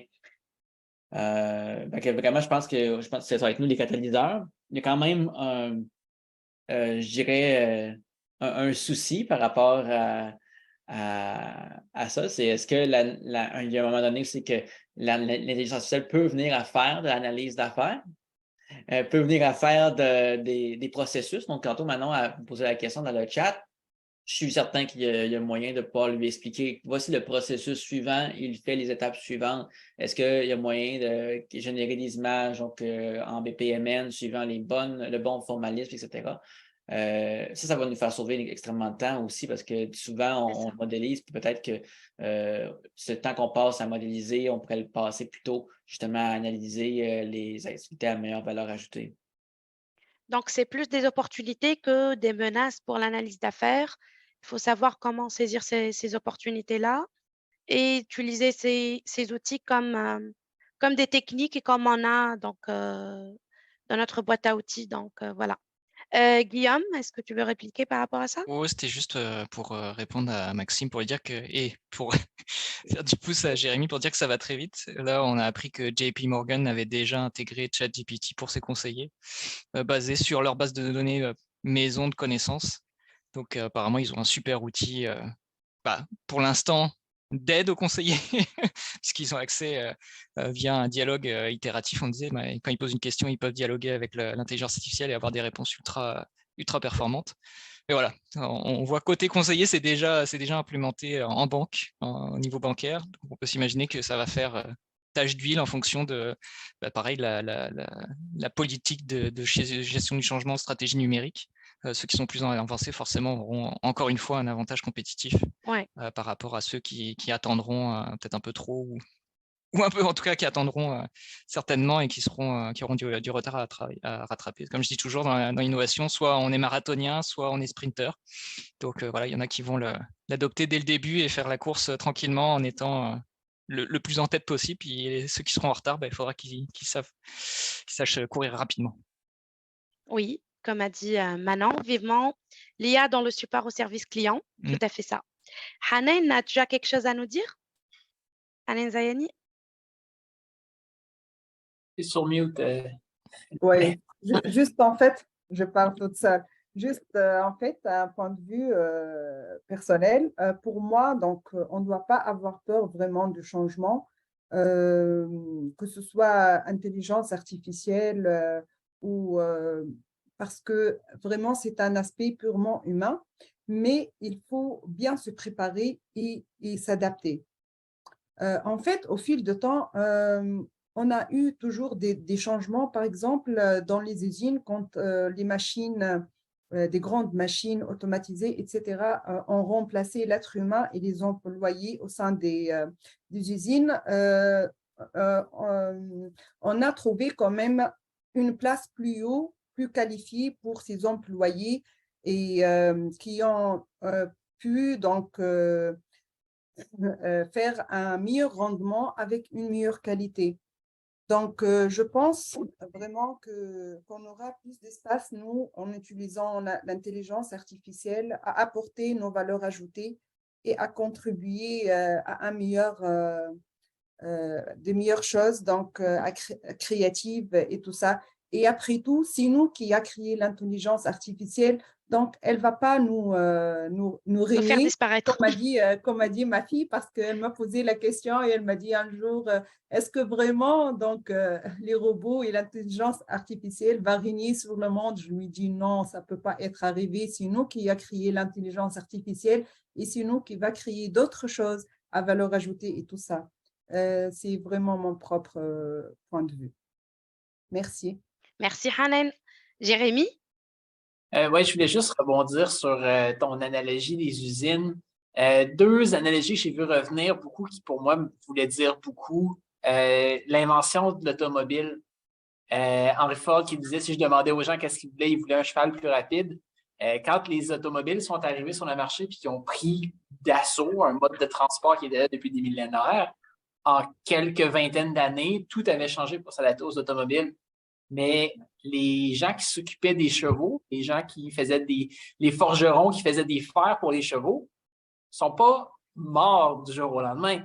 Il y en a qui sont restés. Il y a encore des gens qui font le métier de forgeron, mais la plupart des gens se sont adaptés et ont maintenant une valeur ajoutée. Donc, c'est de penser à ces changements-là. L'autre exemple que je voyais passer beaucoup, c'était quand l'électricité est arrivée dans les usines, les usines étaient toutes orientées autour de la machine à vapeur qui était dans le centre, qui faisait l'énergie pour l'entièreté de la chaîne de production. Donc, les machines qui demandaient énormément de puissance étaient proches de la machine à vapeur. Quand l'électricité est arrivée, ils ont juste enlevé la machine à vapeur puis l'électricité rentrait. Mais ils n'ont pas repensé l'écosystème avant une quarantaine d'années où que là, ça a pris du temps aux gens pour s'adapter. Donc, je pense que ça va faire la même chose avec les AI, probablement plus rapide qu'en 40 ans, mais il va y avoir un temps, même si c'est arbitrairement plus performant, l'électricité est arbitrairement plus performante que la machine à vapeur et tout ça, il y a quand même eu un délai avant que tout le monde commence à l'utiliser. C'est le changement humain qui a ralenti l'appropriation de tout ça. Oui. À garder en tête. Merci, Jérémy. Marie-Laure, tu as la main levée depuis tout à l'heure, désolée. Marie-Laure, peut-être ton micro est fermé. Non, Oui. mon micro est fermé, effectivement. Donc, tout ça, c'est beau. Et puis, je vous écoute, c'est passionnant. Et puis, j'embarque moi aussi. Merci pour ces bels échanges, puis ce beau partage. On grandit. Et puis, c'est le but de nos rencontres. La question que j'avais pour vous, c'est tout le monde embarque, les entreprises embarquent. Les analystes embarquent, le service à la clientèle embarque, et ceux qui n'embarquent pas, les gouvernements qui n'embarquent pas. Comme dit Jean-Luc Beffard, se transformer ou mourir, est-ce qu'ils sont appelés à mourir s'ils ne se transforment pas avec l'AIE? Tout à fait. Absolument, c'est totalement vrai. En gardant en tête ce que dit Stéphane Hamel, ça reste un beau-père. On le suit avec beaucoup de... On aime la transformation, mais voilà, on surveille de loin. Je finis avec Yves. Il faut garder en tête que, comme Jérémy le disait, la transformation s'est faite, puis elle s'est complétée beaucoup plus longtemps par la suite. Il y avait Madame Zayani qui disait que les métiers se transformaient, puis qu'il y avait des nouveaux métiers qui se créaient avec les nouvelles choses, entre autres avec l'arrivée de l'automobile, avec les gens qui ont embarqué avec l'automobile n'étaient pas toujours les cochers d'avant. Il y a beaucoup de cochers qui sont morts de faim, puis ça a eu des opportunités pour d'autres personnes qui étaient capables de conduire des voitures. Il faut toujours garder la gestion du changement, puis garder qu'il y a des gens qui ne sont pas capables de s'adapter. Qu'est-ce qu'on fait avec ces gens-là dans nos transformations?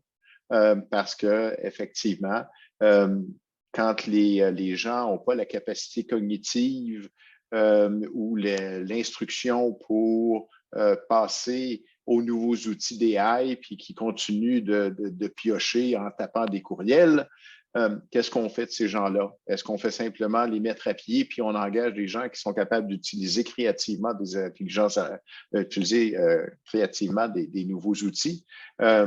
Moi, c'est ma préoccupation quand je fais des changements, de regarder ceux qui ne sont pas capables d'embarquer dans le changement. Qu'est-ce que je fais avec eux? Ouais. C'est tout. Tout à fait vrai. C'est important ce que tu dis parce que c'est ça mon point de dire que tous ceux qui n'embarquent pas, on en fait quoi? Est-ce qu'ils sont appelés à être dégagés de la société? Il faut en faire quelque chose de ce monde-là. Donc, il faut y penser. Puis la gestion de changement, je pense que va aider peut-être à amener ces gens-là ailleurs ou à trouver d'autres solutions alternatives qui vont permettre justement de leur permettre de vivre sereinement ce passage, on va dire, à l'AIE puis à toutes les nouvelles dynamiques qui impactent notre vie. Parfait.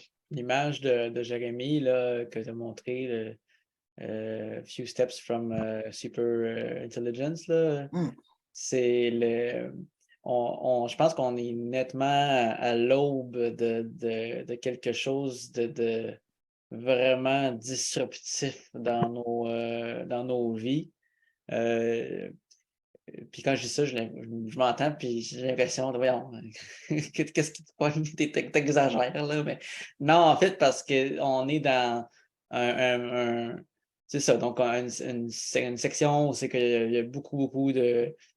maintenant qu'on parle de on peut utiliser des outils extraordinaires pour faire autant le bien que le mal. Donc, il faut vraiment être à l'affût vers où ça s'en va, ce sujet-là. Puis être des agents, en participant à ces conférences-là, donc en prenant parole aussi, donc dans ces conférences, vous donnez vos voix vers où vous croyez que l'intelligence artificielle peut aller.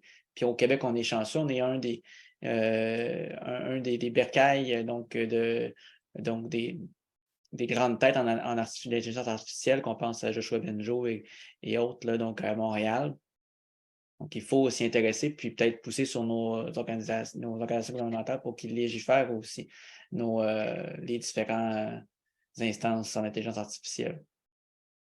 Guillaume, as-tu Oui, quelque chose à ajouter? Juste un dernier mot, ouais, c'est juste que quand on fait le comparatif avec toutes les technologies innovantes là, qui sont disruptives, comme la réalité virtuelle, la réalité augmentée, puis le metaverse aussi dernièrement, généralement, c'est des courbes c'est des technologies qui suivent une courbe qu'on appelle la courbe d'acceptation, là, où il y a une très forte hype, et puis après ça redescend parce qu'il y a le puits de la désillusion, et après on est sur une acceptation globale.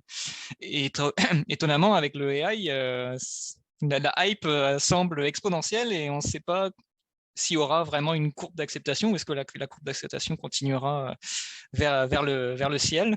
C'est vraiment super étonnant comme phénomène. Je pense que c'est assez rare, en tout cas dans l'innovation.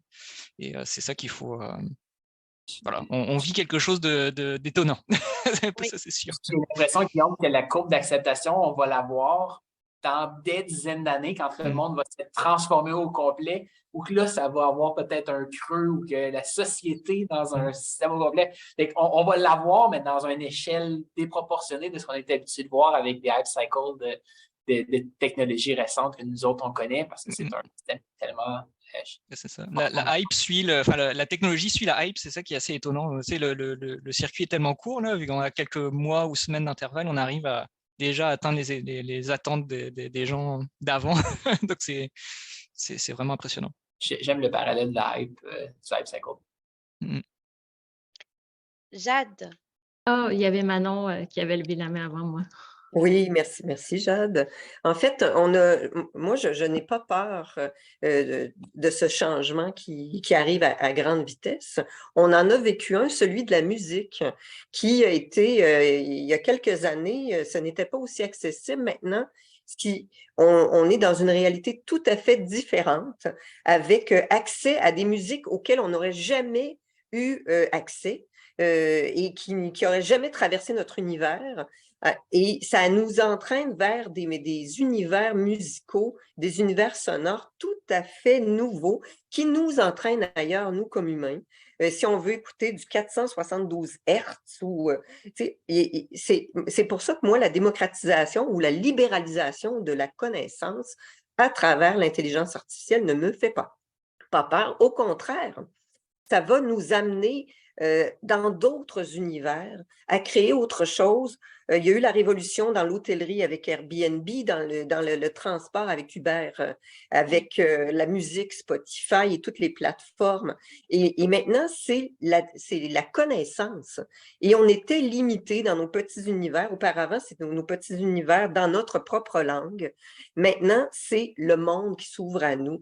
Alors moi, je le vois que comme du bon, en fait, comme du nouveau, ça sera à nous. Et lorsqu'on parle de droit, de propriété intellectuelle, là, je vois qu'il va y avoir les mêmes réflexions sociales à faire qu'avec les permis de taxi, qu'avec les droits d'hôtel. Il va falloir se poser des questions comme société, mais non plus comme société monolithique. On est une société globale maintenant, avec des connaissances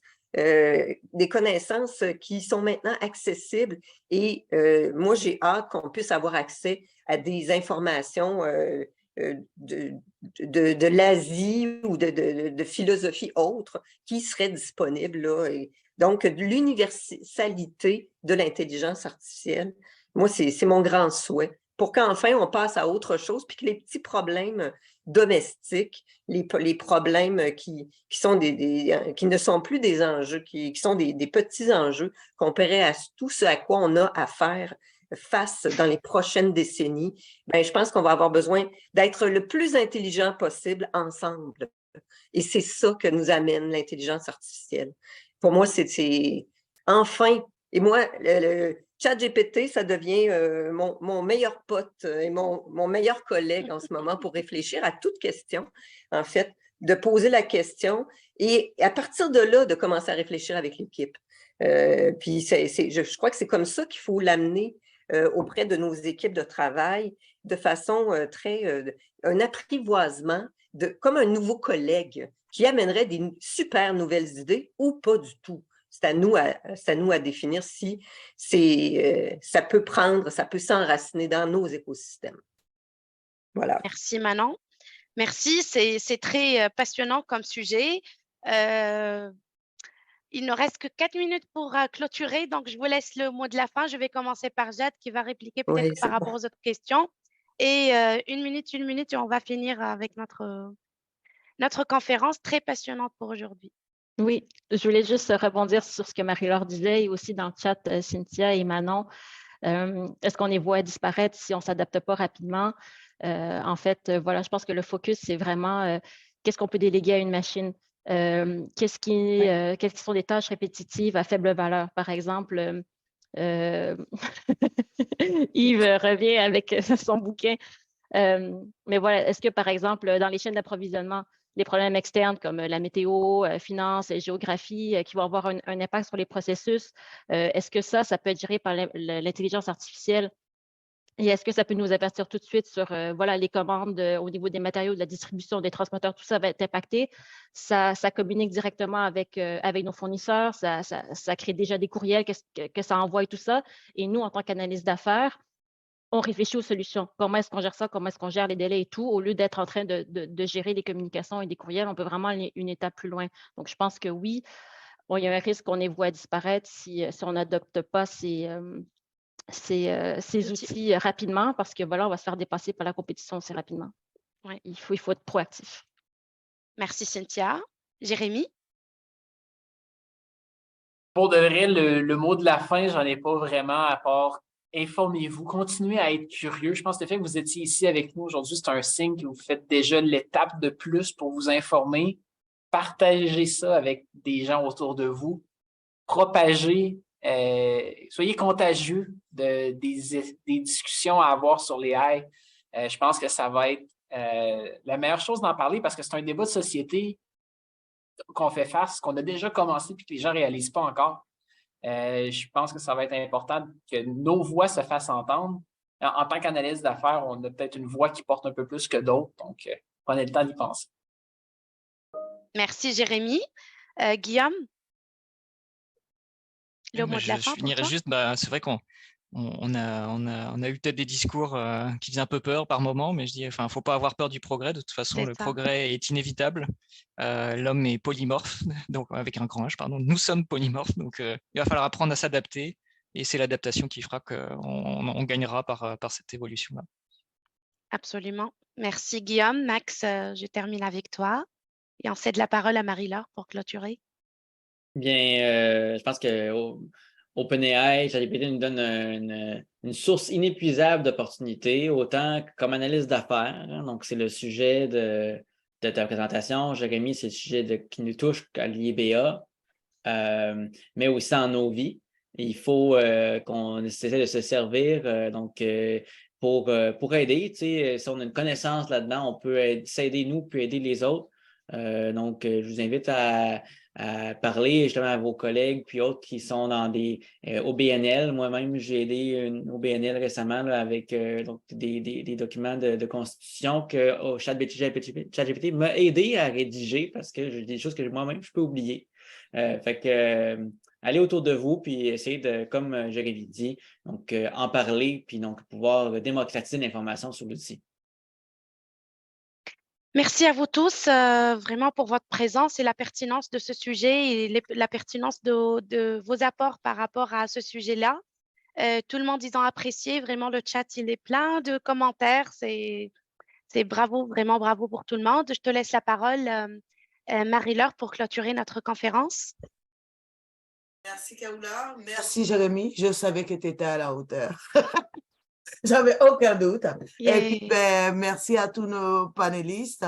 Merci à ceux qui nous ont assistés ce soir. Et puis là, je pense qu'on est dans l'ère où on joue vraiment les catalyseurs et qu'on va accélérer le mouvement, aider les gens à vraiment comprendre, aider les gens à porter le changement, la vague qui est déjà là, l'embrasser parce que, comme vous disiez tout à l'heure, on n'a pas le choix que de l'embrasser parce qu'on est humain. Et si les dinosaures sont morts et qu'on est là, c'est parce qu'on a une grande capacité d'adaptation. Je vous remercie. Et puis, ben, pour l'audience, je vous dirais de ne pas oublier notre conférence du mois prochain qui va dire comment est-ce que on peut être catalyseur, puis on peut amener notre science, on va dire, dans le cadre de CEF. Comment est-ce qu'on mène? Comment est-ce qu'on se comporte dans CEF? Et puis, n'oubliez pas que le colloque s'en vient et le colloque, là, c'est une mise en bouche. Le colloque ramène vraiment la dimension d'humain et numérique. Donc, Oui. on va un peu plus loin. N'hésitez pas à vous inscrire. L'information s'en vient très bientôt. Et puis, ce soir, n'hésitez pas, bien sûr, à participer à notre sondage et à inscrire votre adresse courriel si vous voulez être récipiendaire de billets pour le colloque. C'est maintenant que ça se passe. Merci à tous.